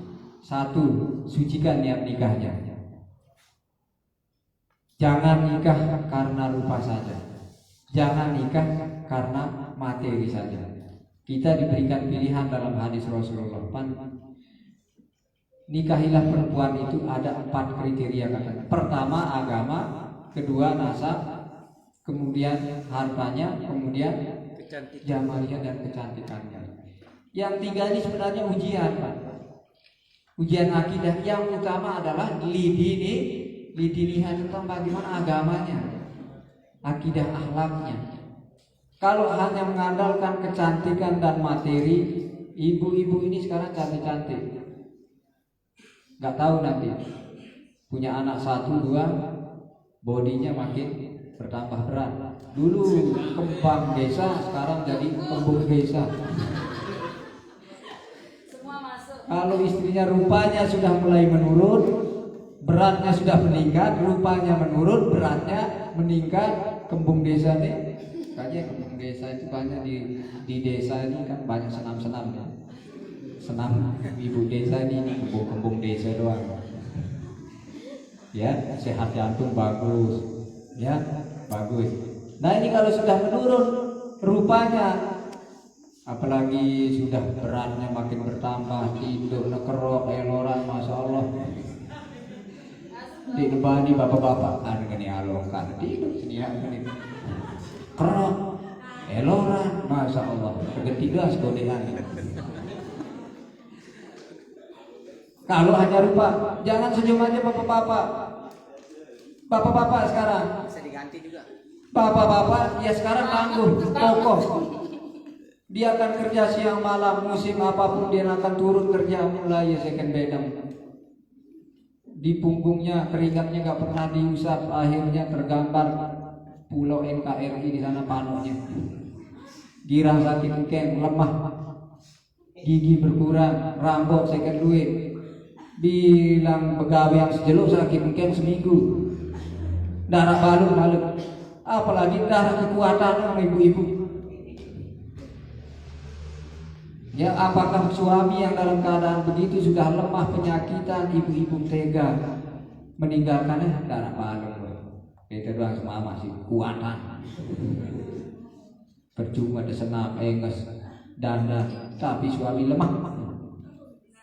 Gugat cerai, beda semua masih gagahan kuatan. Nah, tadi ada faktor biologis nanti ibu yang akan menjelaskan. Nah, ini kalau kita berpatokan nikah karena tersilau dengan rupa, boleh kecantikan itu. Innallaha jamil yuhibbul jamal. Allah itu indah dan menyukai keindahan, boleh. Oke? Mencari yang gagah dan cantik, tapi jangan yang utama itu, karena kecantikan dan kegagahan ini akan dimakan usia. Oke? Yang kedua, jangan nikah karena materi atau hanya hartanya. Ingin menikah dengan calon istrinya ya tahu istrinya ini anak satu-satunya, warisannya banyak. Nah, ini dia warisan dia, saya juga dapat menikmati. Niatnya mempeloroti warisan istri atau warisan suami. Suami lagi jaya-jayanya, gaji tinggi, karirnya meningkat, sangat dia sayangkan karena landasan materi. Suatu saat suaminya bangkrut, terpuruk, tinggal sandal istri ngenteng modal. Cerah itu gagal, cerah itu sugih. Gugat cerai. Kemarin waktu baru COVID ini Bu ya, di Jawa Barat berapa banyak kasus perceraian gara-gara apa? Suaminya dipecat, gak ada kerjaan, gugat istrinya ini. Sudah tak ada kerjaan suami, buat apa? Saya bersuami orang yang tidak punya kerjaan. Ini yang menjadi perhatian kita, bahwasanya mitsaqon ghalido yang ditekankan dalam Al-Quran itu adalah perjanjian kokoh suci ini. Nikah ini adalah bukan masalah rupa dan materi saja, akan tetapi bagaimana menerima segala kekurangan dan kelebihan pasangan kita. Istri perempuan punya kekurangan, punya kelebihan juga. Apalagi laki-laki punya kekurangan kelebihan. Jika kita kokoh memegang amanah Allah, ini adalah kelebihan istri akan menutupi kekurangan laki-laki. Kelebihan suami akan menutupi kekurangan istri. Kita sama-sama hamba Allah yang mempunyai kekurangan, kelebihan, tidak ada yang sempurna. Itu prinsip bisa kontrol. Hingga apa? dalam pernikahan itu jangan sampai membeda-bedakan. Kita sama-sama hamba Allah. Yang utama setelah kita nikah itu adalah yang, karena ini faktor bahasan kita adalah tentang ekonomi. Kalau dulu seorang ibu-ibu ini bersama keluarga, terutama orang tuanya, hidupnya manja, serba ada.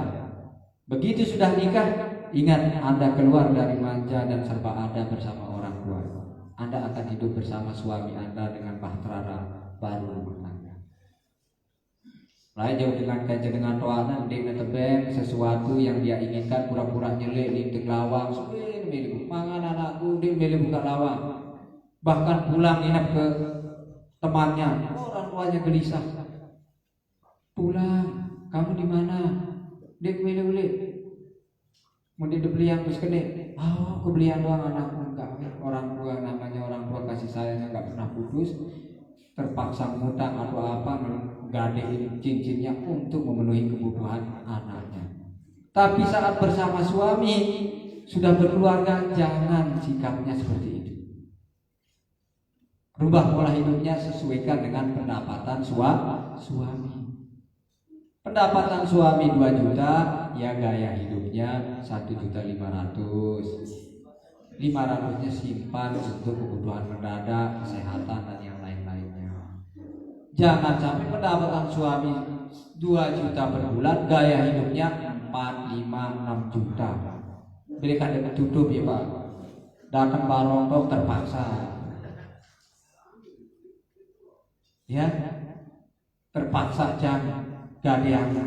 Bahkan ya, yang membuat kriminal terjadi oleh seorang laki-laki karena faktor gaya hidup seorang istri. Dipaksa suaminya, belikan saya motor, kalau nggak ada saya pulang ke rumah orang tua saya.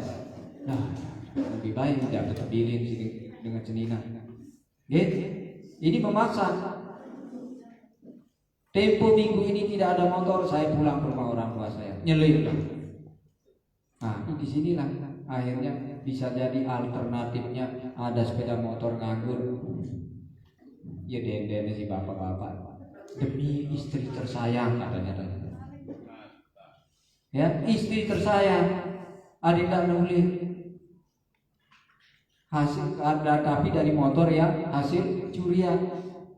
Kalau ketangkap dipukul masa, seket perompo bibir, pola timenai dikeroyok, diinterogasi lagi. Kenapa kamu nyuri motor?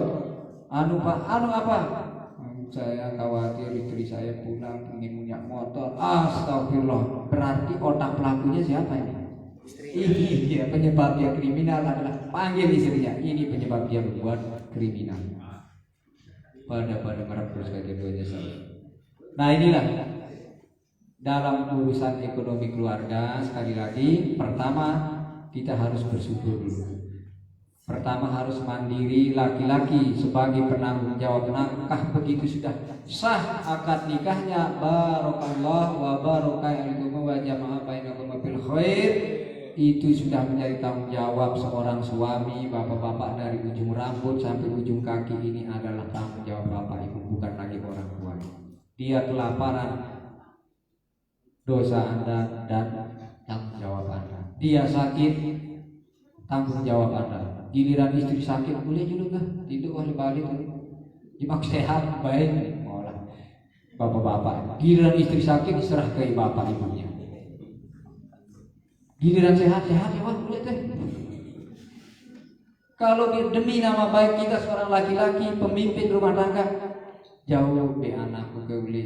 Terawat ya pagi, jangan lupa saya suaminya, saya tanggung jawab. Ini menjaga misakon itu perjanjian suci kita kepada Allah. Dan satu-satunya ibadah yang merubah hukum adalah nikah. Dari haram begitu sah halal, berubah hukum seketika. Mobil ketika Habib Mahir Maskur saya terima nikahnya dengan mas kawin tersebut sah, langsung coret haram menjadi halal, sila bidentan halal. Oke? Nah ini masalah pertama adalah membangun ekonomi keluarga. Prinsip dalam Islam setelah kita nikah itu membangun ekonomi mandiri keluarga, terutama laki-laki. Masa sudah punya istri masih doang ngendeng jatah dengan doa. Masalah warisan tunggulah, pasti ada waktunya nanti dibagi. Silahkan seorang laki-laki untuk bertekad siap menafkahi istri, jangan nafkah batiduan, rayuan, manis sekali, ya layanan malam Jumat super, lagu kepeh darat, ya. Tapi tanggung jawab lahirnya, nafkahnya, dia perlu punya kompor, punya rumah, punya perawat, harus merawat dirinya, harus pakaian, biaya kesehatannya, apalagi ada anak nanti, biaya pendidikan, kesehatan dan seterusnya. Kita laki-laki harus bersiap bertanggung jawab. Dan ternyata ini salah satu 60% hampir perceraian ini karena kita banyak kalangan menengah, ya, sebab ekonomi. Belum siap adik-adik kita, belum ada kerjaan, nekat nikah. Begitu 2 bulan sebulan nikah mulai sudah pinang, ya. Beda beli beras. Apa itu beli beras? Ya. Nah ini ekonomi mandiri diharapkan dalam keluarga itu kita bentuk dari semua instansi, mengharapkan adanya UMKM. Istri kita punya kelebihan membuat jajan roti, kita dukung. Ya, kemudian jadi salesnya adalah kita sendiri suaminya. Ya. Dan ibu-ibu, terimalah kenyataan hidup bersama suami. Seandainya pendapatan suami masih kecil, mampu hidup sederhana, walaupun bersama keluarga dulu sangat mewah. Suami yang jual cilok, begitu dia suaminya lewat sembunyi, ya, takut ketahuan sama teman-temannya. Kenapa bu lari? Enggak. Di almati kan. Nanti pulang rumah, ini pedagang contohnya hilang, tidak si batu-batu. Nauzubillah min. Bila perlu jadikan promo suaminya. Oh itu suami saya, enak kok ciloknya, ayo beli ibu teman-teman. Ini suami saya. Suami ibu ini jual cilok, iya, alhamdulillah. Walaupun jual cilok kami berkah, tercukupi. Dedeknya bu, gak ada gengsinya. Nah ini dari sisi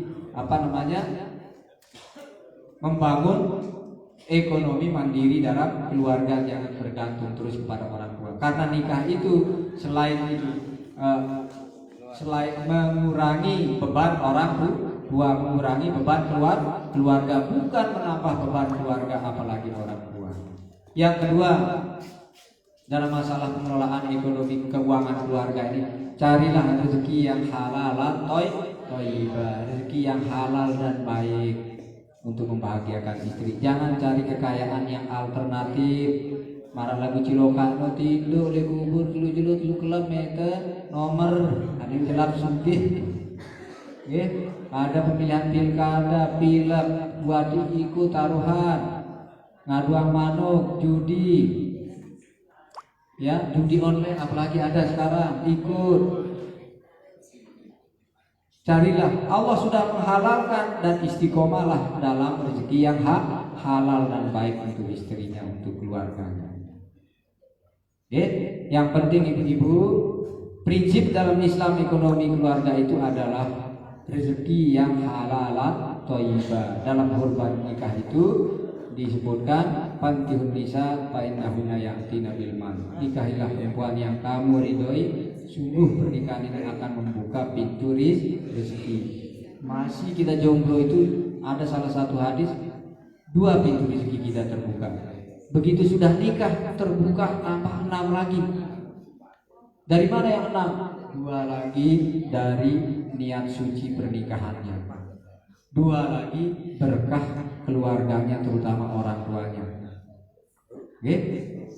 Nah ini, dan 2 lagi terakhir adalah janji suci tadi, nisa konqolido itu menjadi 8 pintu. bukalah pintu rezeki yang tinggal 6 ini dengan istiqomah dalam rezeki yang halal thayyibah. Dan yang terakhir, karena waktu singkat kita lebih dialog nanti saya ketemukan dalam pengelolaan keuangan keluarga ini perlu komunikasi, transparansi. Apa pendapatan suami, jujur ini ya, pendapatan suami agar diinformasikan kepada istri. Jangan ada yang tersembunyi.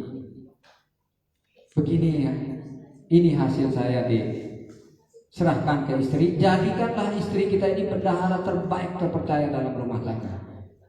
Jangan lagi menaruh uang di tempat lain. Contoh, ke ibu atau ke kakak perempuan yang lain. Istri tidak dipercaya. Kak, uang belanja habis. Masa di Lapalo, tidak percaya kita beras di arah isi keberasan. Barat jaminan kita penolong kepeng. Nauzubillah. Anda ini sudah menyakiti hati istri. Ya Allah, dia punya uang, saya nggak dipercaya megang. Memangnya ini saya ini copet mas pagi. Istri Anda sudah tidak dipercaya memegang keuangan. Janji sucinya mana? Misafon itu tadi. Jadikanlah dia Sri Mulyani rumah tangga. Bendahara terbaik terpercaya rumah tangga kita. Dan jangan mentang-mentang jadi bendahara terbaik terpercaya rumah tangga, begitu dikasih langsung suami 1 bulan jam ke bulan pedang meter rezeki, itu tempo 2 jam habis di sini. Bagaimana setelah diterima? Komunikasikan. Alhamdulillah ini gajinya oh ya alhamdulillah, harus bayar listrik, nyicil utang, biaya anak apa. Nah tapi sebentar, nanti setelah saya mandi bikinin kopi, kita komunikasikan. Ya, ini untuk ini untuk ini. Ya, jangan begitu dikasih oleh suami yang tidak benar adalah mandi betono, bareng kopi di atas meja, dia keluar langsung. Pulang-pulang uang tanpa berencana untuk apa dan seterusnya. Dan ingat ibu-ibu, setelah kita nikah ini imam kita tanpa ridho imam itu, maka itu adalah haram hukumnya. Satu langkah seorang istri keluar rumah tanpa ridho izin suami adalah dilaknat oleh Allah. Yang namanya dilaknat oleh Allah itu hanya setan. Mahyal laknat akhrajuhullahu hidayatuhu wa rahmatuhu wa maghfiratuhu. Sungguh yang namanya laknat itu adalah Allah mencabut berkah, kasih sayang dan hidayahnya dari kita. Seandainya saat itu Anda dilaknat, tidak ada berkah, hidayah dan rahmat Allah, mati suul khotimah, hanya setan yang dilaknat. Apalagi menggunakan keuangan tanpa sepengetahuan suami. Terlebih-lebih juga meminjam uang tanpa sepengetahuan suami. Bukan hanya memakai, ini penyebab perceraian juga. Ada Bang Roto minjem 1 juta gampang KTP tanpa sepengetahuan suami. Sebenarnya ya jasa-jasa peminjam keuangan ini bagi yang sudah punya kakak itu harus sepengetahuan tanda tangan berdua suami dan istri baru bisa cair pinjamannya.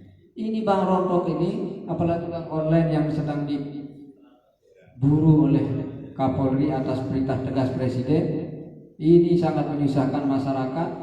Tanpa izin suaminya dia diam-diam minjem 1 juta karena tidak berkah, kok tidak jadi tambah baik uang, justru makin nambah utang.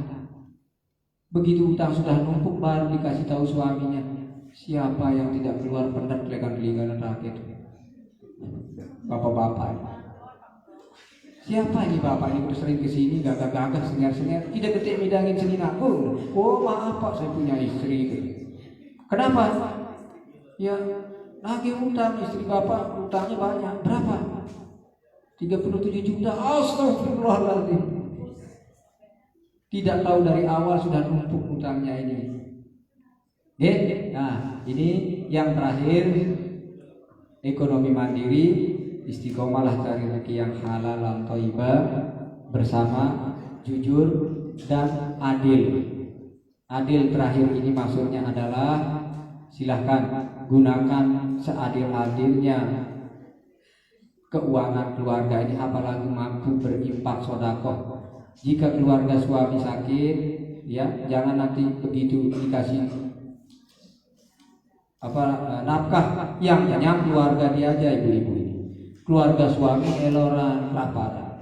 Ya, keluarga suami adalah keluarga ibu, keluarga bapak adalah keluarga istri adalah keluarga ibu. Nikah ini bukan hanya mengikat dua insan yang saling mencintai, tapi dua keluarga besar ini akan silaturahimnya lebih baik. Dan masalah ekonomi adalah jika mertua sakit, layani seperti orang tua kandung kita.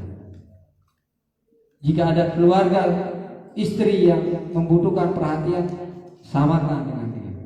Jangan sampai kita tidak adil terhadap keluarga kita dalam urusan ekonomi. Nah ini intinya dari asumsi pengeluaran ini, ada yang gaya hidupnya beda atau mungkin perekonomiannya yang ada kelas A, B, C. Ya ada yang rendah sekali, ada yang tinggi sekali. Kalau bapak-bapak yang kaget tadi mungkin ya kelasnya beda. Kalau yang lain kecil 6 juta sebulan, ya. Tapi yang tidak mampu pilihkan dengan sementara yang sertifikasi guru itu berapa sebulan? 1,5 ya, 1.500.000 per bulan, 1 juta. Sementara kebutuhan 6 juta. Detail kan itu. Ada sekolah sertifikat anak nilai BRI sekolah BPKB itu kan. Ya, nah kalau bersama kita membangun ekonomi mandiri, mencari rezeki yang halal, adil, jujur bersama pasangan, dan merubah pola hidup sesuai dengan penghasilan kita. Insya Allah apa yang kita harapkan sakinah mawaddah warahmah itu tidak mesti karena materi. Belajarlah dari ya saudara-saudara kita yang materinya berlimpah ruah, ternyata kok bisa cerai juga, kok bisa KDRT juga, ternyata bukan hanya materi. Belajarlah yang karena istrinya cantik, suaminya gagah, andalannya, tidak mesti membuat keluarga itu harmonis. Di mana istiqomah? Apa yang menjadi tuntunan agama kita dalam umat Islam? Bawalah rumah tangga ini senantiasa bagaimana sunnah Rasul, bagaimana bimbingan Al-Quran kita. Solusinya adalah terbaik sebagaimana pesan Rasulullah, taraktu fikum amroini, aku tinggalkan kamu 2 warisan. Ya, apabila kamu berpegang teguh, maka kamu akan selamat. Al-Quran wa sunnati, Al-Quran dan sunnah Rasulullah Sallallahu Alaihi Wasallam. Banyak teori tentang rumah tangga, tapi kita jangan sampai keluar dari Al-Quran dan sunnah. Ya, mungkin banyak nanti pertanyaan, silakan. Saya akhiri, mohon maaf kalau ada kata-kata yang kurang baik, kurang sopan, kami mohon maaf. Wabillahi taufiq wal hidayah. Wassalamualaikum warahmatullahi wabarakatuh.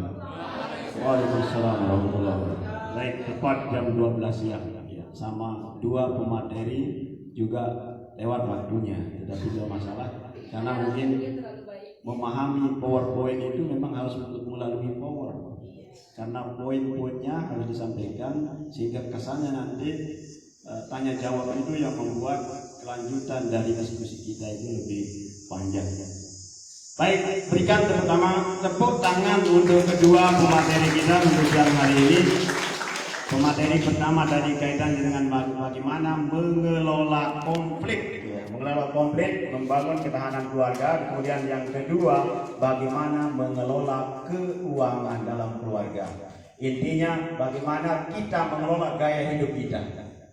Gaya pola hidup atau faktor gaya hidup itu poin yang disampaikan oleh pemateri kedua kita. Gaya hidup. Kita sederhana, tetapi gaya kita luar biasa, juga menyalahi aturan. Istri kita cantik, tapi cerewetnya minta ampun, juga asmara kita mungkin belum dipoles dengan baik. Istri kita tidak cantik, tapi baiknya minta ampun sama kita dan sama mertua dan seterusnya. Tinggal penghasilan bagaimana diatur, lengkapnya nanti ditanyakan langsung ke pemateri kedua, Bapak Muhammad Taisir SAG. Selanjutnya materi ketiga kita bagaimana sekarang kaitannya dengan reproduksi dalam diri kita, entah peserta sudah menikah atau tidak, ini penting.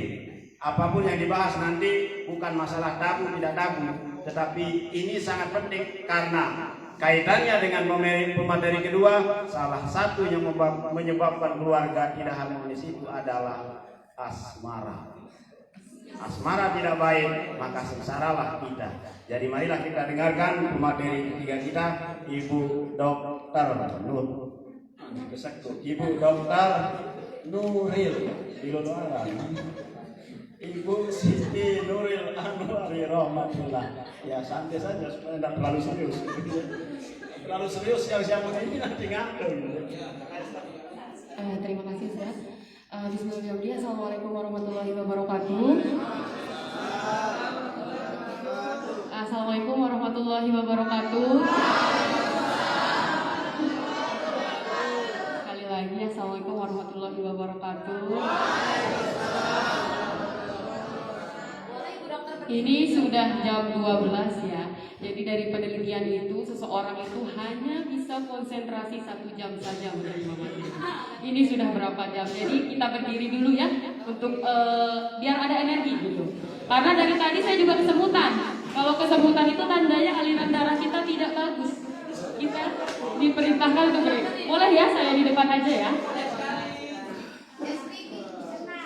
Boleh direnggangkan badannya, boleh nggak apa-apa. Jadi terlalu lama duduk itu juga tidak bagus untuk kesehatan kita, ya. Baik, boleh direnggangkan, kita olahraga sedikit, ya 1 menit aja ya, karena waktunya singkat. Ini sudah jam 12, ini waktunya lapar dan waktunya istirahat sebenarnya. Kalau memang sudah merasa enakan, boleh silahkan duduk kembali. Kita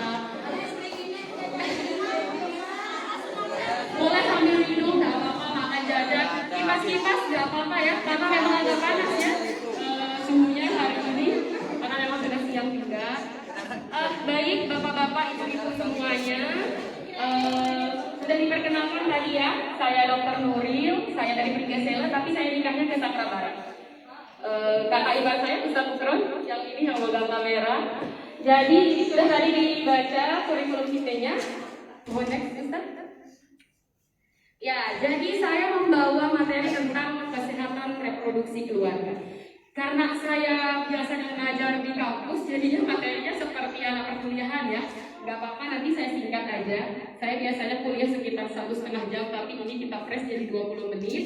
Jadi kalau misalnya memang ada yang kelewatan, belum saya sampaikan, mungkin nanti kita bisa ditanya jawab. Silahkan kita berdiskusi nanti. Yang pertama itu adalah keluarga. Tadi sudah dibahas sama Ustaz ke materi yang pertama. Jadi kita next aja ya Ustaz ya, biar menghemat waktu. Kemudian tadi juga sudah dibahas tipe keluarga. Cuma saya mau menspesifikkan tipe keluarga itu seperti apa. Ini menurut orang barat juga ya. Biasanya kalau kami di kedokteran itu materi-materinya itu biasanya referensinya itu ke sana, biasanya seperti itu. Jadi kita punya 6 tipe keluarga. Namanya keluarga inti. Keluarga inti itu ibu, bapak, dan anak. Ya. Kemudian keluarga besar. Nah, ini biasanya ada ibu, bapak, anak, mertua, misalnya bibi, paman tinggal dalam satu keluarga. Kemudian yang ketiga ada keluarga berantai, Australia family. Itu biasanya terdiri dari misalnya bapak sama ibu bercerai, kemudian kawin lagi. Gitu. Jadi itu keluarganya berantai. Ya, jadi ada anak yang dibawa sama bapaknya, yang dibawa sama ibunya, ketemu lagi sama anak sama bapak yang dibawa oleh suami atau istrinya yang lain gitu. Kemudian ada yang single, yang janda atau duda, itu juga termasuk keluarga. Kemudian yang monosin ini yang poligami, tinggal dalam satu rumah. Ada yang seperti itu. Mungkin salah satunya bisa ini menjadi salah satu akibat pertengkaran mungkin di dalam keluarga misalnya yang ini. Kemudian ini yang keenam ini biasanya juga ada. Ini keluarga yang tinggal satu rumah, cowok dan cewek tapi tidak menikah. Nah itu juga seperti itu. Nah untuk 8 fungsi keluarga tadi juga sudah dijelaskan. Kita next aja Ustaz. Ya ini next lagi. Nah saya berbicaranya yang keluarga sehat karena saya orang kesehatan, jadi saya harus menjelaskan apa itu keluarga sehat. Jadi yang dimaksud dengan keluarga sehat itu adalah individu yang berada dalam kondisi yang sejahtera, baik dari segi fisik maupun mental. jadi tidak jogang, ya, jadi sehat. Kemudian dapat hidup normal secara sosial dan ekonomi. Jadi sesuai ya pembahasan kedua pemateri kita tadi, hidup normal secara ekonomi dan sosial. Next. Nah, ini Kementerian Kesehatan kita itu membuat rencana atau program itu namanya PISPK. Itu program Indonesia Sehat dengan pendekatan keluarga. Kenapa keluarga? Karena memang keluarga itu adalah unit terkecil dari masyarakat yang bisa kita edukasi. Dari keluarga lah berasal semuanya. Kalau keluarga kita sehat, keluarga kita bagus, maka masyarakat juga bisa sehat. Seperti itu. Next. Nah, ini ada indikator keluarga sehat. Ada 12 indikator keluarga sehat. Yang pertama itu kesehatan ibu dan anak. Kemudian ada beberapa poin nanti dijelaskan. Kemudian ada pengendalian penyakit menular dan tidak menular. Nanti saya jelaskan di belakang. Kemudian ada kesehatan jiwa, masuk ya, kesehatan jiwa. Kemudian ada perilaku sehat dan juga yang terakhir rumah atau lingkungan yang sehat. Nah, ini dia 12 indikator keluarga sehat. Yang pertama itu dikatakan keluarga sehat menurut Kementerian Kesehatan itu adalah keluarga mengikuti program KB. Ada yang belum menikah di sini? Kayaknya banyak ya dari wajah-wajahnya. Ya, masih muda. Atau ada yang sudah menikah? Ada juga. Ada yang ber-KB? Ya. Kemudian persalinan ibu di fasilitas kesehatan. Itu harusnya sekarang tidak ada melahirkan di dukun. Kalau misalnya memang di pedesaan ada yang melahirkan di dukun, itu harus didampingi oleh bidan. Seperti itu. Jadi dukunnya diedukasi, diajarkan seperti itu. Kemudian bayi mendapat imunisasi dasar lengkap. Ibu-ibu sudah lengkap belum imunisasi anaknya? Sudah ya? Berapa jumlah imunisasi lengkap? Nah, diam semuanya, berapa? Sudah lupa. Sebenarnya untuk imunisasi itu harusnya sampai 2 tahun. Cuma pemerintah kita kan kadang sampai campak aja ya, sampai umur 9 bulan. Tapi ketika anak ibu umur di atas 9 bulan wajib dibawa ke posyandu untuk menimbang dan mengukur tinggi badan setiap bulan. Jangan karena tidak imunisasi terus tidak dibawa, tidak boleh. Jadi harus setiap bulan ya. Untuk apa? Untuk mengukur tinggi badan dan berat badan apakah dia stunting atau tidak. Kemudian bayi mendapatkan ASI eksklusif. ASI eksklusif itu berapa lama kita memberikan? Yang namanya ASI eksklusif itu adalah 6 bulan, ya, tanpa susu formula. Nah, kemudian boleh kita lanjutkan sampai umur 2 tahun. Jadi 6 bulan itu ASI eksklusif, harus disusui di ibunya. Gitu. Kemudian pertumbuhan dan perkembangan balita dipantau. Nah, ini yang saya bilang. Minimal sampai usia 2 tahun berat badan anak harus selalu ditimbang dan diukur tinggi badannya. Sampai usia 5 tahun pun boleh, tidak masalah. Kemudian penderita TBC atau tinggi biasanya kita panggil sekarang, TBC itu harus berobat secara rutin dan sesuai standar, itu 6 bulan pengobatannya. Kalau TBC-nya paru, kalau TBC-nya di selain paru, ya bisa sampai 8 bulan 1 tahun gitu. Kemudian penderita hipertensi harus berobat teratur. Bapak-bapak dan ibu-ibu tahu hipertensi itu apa? Ya betul, darah tinggi. Yang dikatakan darah tinggi itu kalau tensinya lebih dari sama dengan 140/90. Ya, kalau si demensi, nanti tensi saya berapa? Bisa diperawat atau bidan? 150. Nah, berarti wah darah tinggi. Ya, harus berobat. Kemudian penderita gangguan jiwa tidak ditelantarkan. Masih banyak nggak yang gangguan jiwa dilihat di jalan? Berarti keluarga yang mempunyai anggota keluarga yang gangguan jiwa masih terlantar di jalan berarti belum masuk ke kriteria keluarga sehat, ya, karena masih ditelantarkan. Kemudian anggota keluarga tidak ada yang merokok. Ini indikator keluarga sehat yang paling sulit di apa namanya? Diterapkan. Bapak-bapak pasti masih ada yang merokok. Jadi kalau bisa ya merokoknya jangan di rumah, jangan di dalam rumah, apalagi punya anak kecil. Kemudian keluarga sudah menjadi anggota JKN atau Jaminan Kesehatan Nasional BPJS. Sudah punya BPJS semua? Kalau tidak ada boleh buat di kantor BPJS, nggak masalah ya, bisa. Atau nanti hubungi kadusnya untuk dibuatkan, bisa ya. Kemudian selanjutnya keluarga mempunyai sarana air bersih. Sudah ada air bersih di rumah? Tidak ada yang pakai air sungai lagi buat minum? Air sumur boleh, tapi harus dimasak terlebih terlebih dahulu ya. Kemudian keluarga menggunakan jamban sehat. Sudah punya jamban semua? Ada yang masih naiknya di koko? Nah, jangan. Kalau kita tidak punya jamban sehat, artinya kita tidak masuk dalam 12 indikator keluarga sehat ini. Ya, next. Kita lanjut aja ya ke kesehatan reproduksi. Nah, kesehatan reproduksi apa itu? Sehat nih. Sejahtera secara fisik dan mental secara sosial.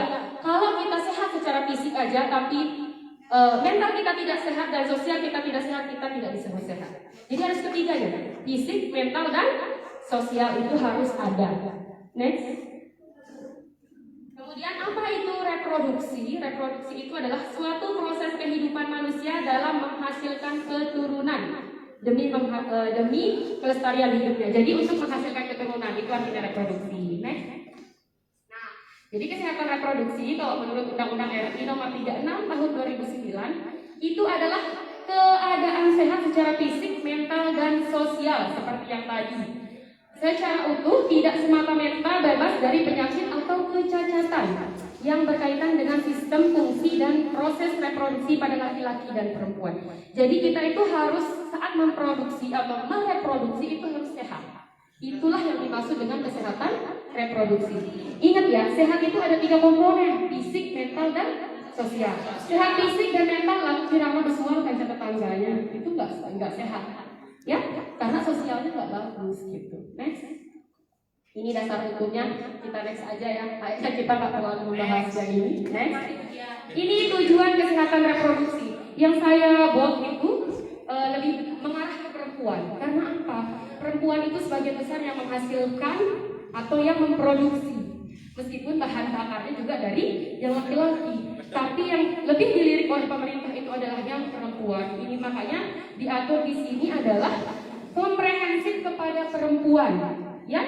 Kemudian untuk meningkatkan kemandirian perempuan tersebut dalam mengatur fungsi dan proses reproduksinya. Jadi kita perempuan punya hak loh. Buat berapa kita punya anak, kita maunya berapa, jarak anak kita berapa, itu kita diatur. Itu tujuan reproduksi, ya. Next. Ini tujuan khususnya. Nah, meningkatkan kemandirian wanita dalam memutuskan peran dan fungsi reproduksinya. Lagi azan mungkin kita skip dulu sebentar ya. Capek. Berarti kita next ya. Next. Kemudian ini kita next lagi. Jadi kesehatan reproduksi itu, kalau kita berbicara kesehatan reproduksi keluarga, maka kita berbicara siklus yang ini. Ya. Jadi yang namanya keluarga itu, yang dimaksud dengan keluarga itu berarti dari sebelum atau saat kita akad nikah, kita sudah menjadi keluarga.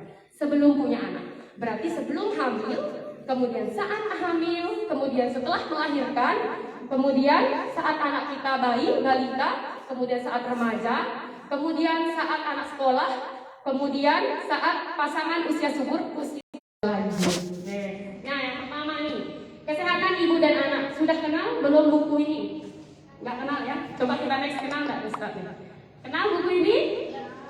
Kenal? Ini kita punya buku KIA dibuat sama pemerintah dari tahun 1994. Baru saya lahir 94, sudah ada buku ini. Kemudian sekarang sudah direvisi, ada buku yang baru 2020, lebih praktis, lebih mudah bapak-bapak dan ibu-ibu baca.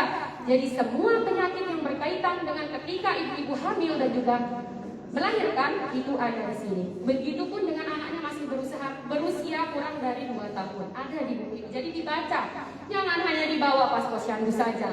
Dibaca di situ bagaimana ciri-ciri keracunan dalam kehamilan atau eklamsi atau preeklamsi biasanya kalau kita sebut. Ada di situ. Jadi jangan diabaikan, dibaca satu persatu.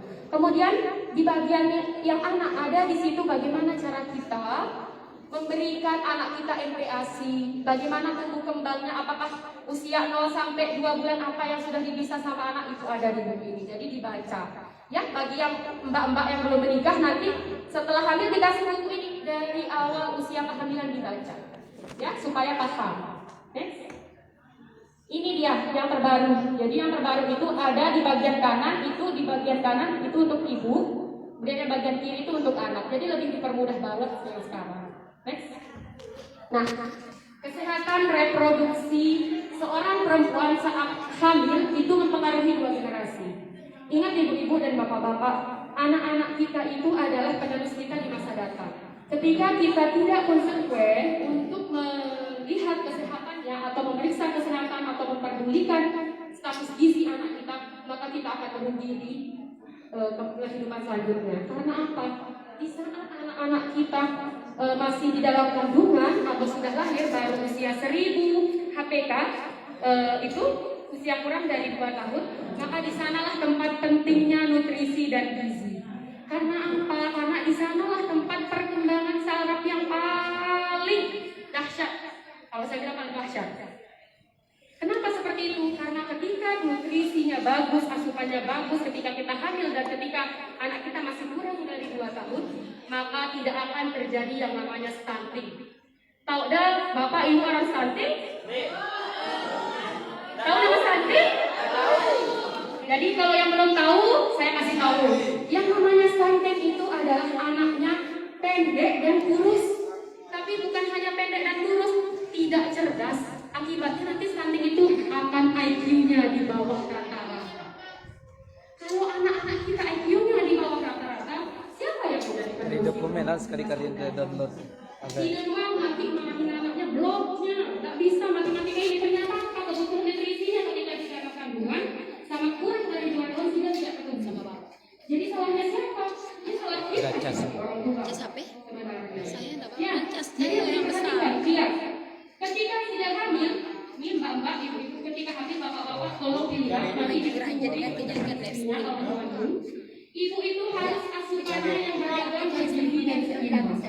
Kemudian harus ada pemeriksaan kehamilan minimal berapa kali sifatkan. Bila perlu sekarang 6 kali. Ya, USG-nya itu minimal 4 kali, ANC-nya 6 kali. ANC itu apa? Antenatal care, artinya pergi dan meriksa kehamilan di posyandu atau di bidan. Ya, minimal 6 kali. 2 kali saat trimester 1, sekali saat trimester 2, dan 3 kali saat trimester 3. Terus untuk USG-nya harus, tapi masih ada sampai sekarang yang saya temukan pasien. Sampai dia kode USG. Udah sampai aku, kan USG yang bukan kita kelaminan akal, bukan seperti itu. USG itu tujuannya satu, melihat apakah ada kelainan janin, beratnya cukup atau tidak, berapa usia alhamdulillah. Jadi harus USG minimal 4 kali. Ya, kemudian harus ada metode aminorelaksasi. Tahu nggak ini apa? Maksudnya itu kita harus menyusui anak kita itu secara eksklusif. Jadi baru lahir itu harus di IET, inisiasi menyusui ini. Berulang lahir, beranak, tunggu sejam, tolong nilai atas sejauh di mana. Nah, jadi dia nanti cari kepinginan sendiri. Kenapa harus dilakukan seperti itu? Supaya ada asinya yang keluar, kemudian anaknya mau menyusui. Kalau tidak dilakukan IMD, yakin saya bakalan pakai susu formula. Bayangkan harga susu formula. Sebulan aja bisa 500.000. Kenapa bisa gajinya perlu harus 1,5 juta? Harus 1 juta, 500 kado beli susu, 500 kado mute. Ya, jadinya ini harus benar-benar dilakukan. Kalau ada nanti bidannya yang tidak IMD, tidak minta sendiri. Bu, saya mau IMD, saya sudah dijelasin. Ya, kemudian lanjut KB. Ini harus ada KB, saya pesankan. Karena apa? Untuk menghindari apa ini masih barang itu? Apa? Ininya saja sih. Ininya saya punya. Barang. Coba di next. Hamil terlalu muda kurang dari 20 tahun. Kenapa kita dilarang untuk hamil kurang dari 20 tahun? Karena pada usia kurang dari 20 tahun serviks kita masih terbatas dari berisiko kanker seperti Julia Perez. Kanker serviks. Penyakit Julia Perez itu kanker serviks ibu-ibu. Kenapa? Karena Gaston Castagna itu ternyata penyakit infeksi menular seksual. Dia tidak tahu ada jajaran ayam di kelaminnya. Jadi resiko. Jadi jangan nih bapak yang menikah kalau usia sudah di atas 21 tahun, 20 tahun, ya. Kemudian terlalu tua, kurang lebih dari 35 tahun hamil itu juga tidak dianjurkan. Karena apa? Ibaratnya gini,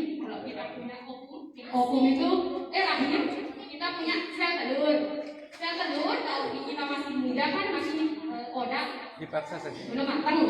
Kalau dipacang-pacangnya sudah matang. Kamu tahu bahwa ikut dengan tua sel telurnya. Kenapa makanya kita larang anak sel telurnya sudah tua, tidak mampu sebagus yang sebelumnya? Jadi makanya banyak harus menjadi sindrom Down. Saudara sindrom Down, sibuk pada nomor dengan Cina. Pernah saya waktu kecil kok orang ini beda ibu tapi sukanya sama. Ternyata dia sindrom Down. Sana, mari. Jadi apa itu juga beban buat keluarga. Ini kan bisa jadi itu jadi ujung-ujungnya Sampai saya dulu nyoto. kenapa kita Tapi sudah ketemu pakai live. menampung aja anaknya malu ya jadi harus diingat. Kemudian terlalu dekat kurang dari 2 tahun. Jadi kalau sudah mau punya anak jaraknya itu minimal 2 tahun. Jangan kurang dari 2 tahun. Kenapa bapak-bapak di kampung Melena doang pada kedengaran. Baru berumur setahun umur anak Melena berobok kumbe. Nah, untuk anaknya itu yang baru lahir itu supaya dia bisa ASI sampai 2 tahun. Supaya nutrisinya tercukupi anaknya. Enggak sampai berumur setahun 5 bulan kali. Ada power bank. Beranak kan berhenti dia disusui anak itu. Nutrisinya tidak cukup. Ya, itu salah satu penyebab stunting. Tinggal 17. Ingat, kurang dari 2 tahun umur anak kemudian hamil lagi penyebab stunting. Itu salah satu penyebab. Kemudian yang kedua rahimnya belum siap. Berusaha beranak. Benda ada tuh pakai setengah kedai mali, hanya anak terbatas hamil. itu. Ini belum Terbatas. siap. Itu penyebab paling banyak kematian ibu dan bayi. Next, terlalu banyak anak, lebih dari 4 anak. Nah, kalau dari saya ya, kalau lebih dari 4 anak itu kenapa faktor resiko? Salah satunya adalah kalau kita bahas tentang kesehatan keluarga atau ketahanan keluarga. Bayangkan misalnya ada orang bilang gini, kan semakin banyak anak kita memang kan bagus, banyak anak banyak rezeki, karena memang anak itu membawa rezekinya masing-masing. Tapi harus diingat ibu-ibu bapak-bapak, rezeki itu bukan hanya tentang uang, perhatian, waktu buat anak-anak itu. Misalnya nggak sekian anaknya, masih duit waktunya tiba anaknya, masih anak sedang biaya jaga dan lain sebagainya. Coba anaknya kalau sudah 6, lalu sudah bangkit dengan lemak sampai sore di bawah barang anaknya, tidak ada dia dapat kedekatan dengan ibu dan bapaknya, hanya untuk mencarikan dia uang. Nah itu tidak disarankan, ya seperti itu. Jadi kenapa kalau bisa jangan lebih dari 4 seperti itu. Next, oke, terlalu tadi sudah ya. Kalau untuk anak-anak tadi tuh harus yang coba di back lagi Ustaz, maaf, di back Ustaz, di back kembali. Nah, kalau untuk anak ini harus yang tadi ya, harus IMD, kemudian harus ASI eksklusif, ya itu harus kurang dari 2 tahun. Lanjut Ustaz. Kemudian pelayanan ibu. Nah, saat sudah hamil itu seperti yang saya bilang tadi, saat bersalin itu harus di petugas kesehatan, bidan, puskesmas atau rumah sakit, ya. Kemudian selesai melahirkan juga nanti ada namanya KN atau KF. Nanti bidannya mengunjungi di rumah atau sudah datang ke puskesmas. Ya, untuk merencanakan KB apa yang dipakai gitu, ya. Apa yang harus dilakukan setelah bersalin, bagaimana cara menyusui, bagaimana cara membuat ASI, membuat MPASI dan lain sebagainya. Next. Nah, KB. Nah, tadi kan saya sudah tanya, ada yang pakai KB ya? Sudah tahu belum KB itu fungsinya apa? Apa? Betul, menunda, mengatur, betul, menjarati, betul. Ini fungsi KB. Mencegah kehamilan yang tidak direncanakan. Masih banyak loh yang tidak berencana. Saya punya pasien usianya 41 tahun, anak kelima. Terus saya tanya, ibu ini sudah berencana atau enggak? Enggak. Ternyata kebol-bolan, dia udah KB, usia 41 tahun. Tapi alhamdulillahnya ya hasilnya sehat. Tapi masih ada banyak lagi contoh yang tidak sehat. Ya, yang saya pernah punya pasien nih, usia 35 tahun, 36. Kemudian ini hamil keempat, tapi hamil 1, 2, 3 tidak ada yang hidup anaknya atau keguguran. Jadi anak mahal. Lalu usianya wah telung dasar 6. Terus tensinya bilang tensi 160, 170, 150. Usia kehamilan 7 bulan. Kejang lialik balena. Jam sholat kekelam lah kejang. Teparan ya kesurupan sama keluarganya. dipanggilin ustaz sama keluarganya jam 11 malam, terus tak baca yang Yasin. Pas kadernya yang kesana baru dia tahu, jam 1 malam dia dibawa ke puskesmas. Terus saya ditelepon sama bidan, wah gemetaran aku nih, karena dia sudah kejang, digigit sudah lidahnya. Kenapa saya gemeteran? Karena satu, resiko meninggalnya sangat tinggi. Langsung kita rujuk, bawa ke rumah sakit Selong, 3 hari di ICU meninggal. Siapa yang disalahkan sama pemerintah?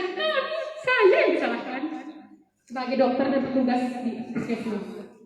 Padahal kita sudah KIE sebegitu gencarnya. Jadi kita mohon bapak-bapak dan ibu-ibu kalau hamil baca buku KIE-nya yang tinggi itu, ya, biar tidak ada resiko seperti ini lagi. Kemudian KB itu juga fungsinya bukan untuk menyetop kehamilan ya, harus diingat, bukan untuk menyetop. Kalau menyetop mungkin MUI tidak akan memberikan kita untuk ber-KB, tapi untuk menjalani kehamilan. Ingat, menjalani supaya anak kita bisa disusui selama 2 tahun, kemudian asupan nutrisi dan seperti itu. Next. Nah, ini KB kita sudah pada tahu? Yang mana aja ditahu? Ya, terus. Nah, jadi 8 sebenarnya ya. Yang paling mungkin yang paling familiar itu yang pil, yang diminum, ya. Kemudian suntik, implan. Ini bapak-bapak tahu nggak? Bapak-bapak tuh harus tahu soalnya isinya buku KB. Apa anak baru implan? Dia tahu implan lo kan anak ini. Implan itu berapa? 5, 2, 8. Ya. Kalau suntik ada yang 1 bulan, ada yang 2 bulan. Kalau pil KB itu diminum setiap hari. Tapi saya sarankan kalau si pelupa marah saya dendek ada pil KB. Lupa ya jangan kemarin jari terus. Ya, jadi lebih baik pakainya yang misal kayak implan karena perlindungannya 3 tahun. Atau IUD itu dimasukin ke vaginanya. Ya, itu bisa sampai 10 tahun. Dan ketika kita lepas IUD atau spiral, rasakan spiral, kalau spiral. Untuk lepas spiral itu di sana efek hormonnya. Jadi boleh langsung berdiam, menuju kita. Ya, kalau IUD atau spiral. Tapi kalau pil KB, suntik, implan itu ada hormonnya. Jadi ada orang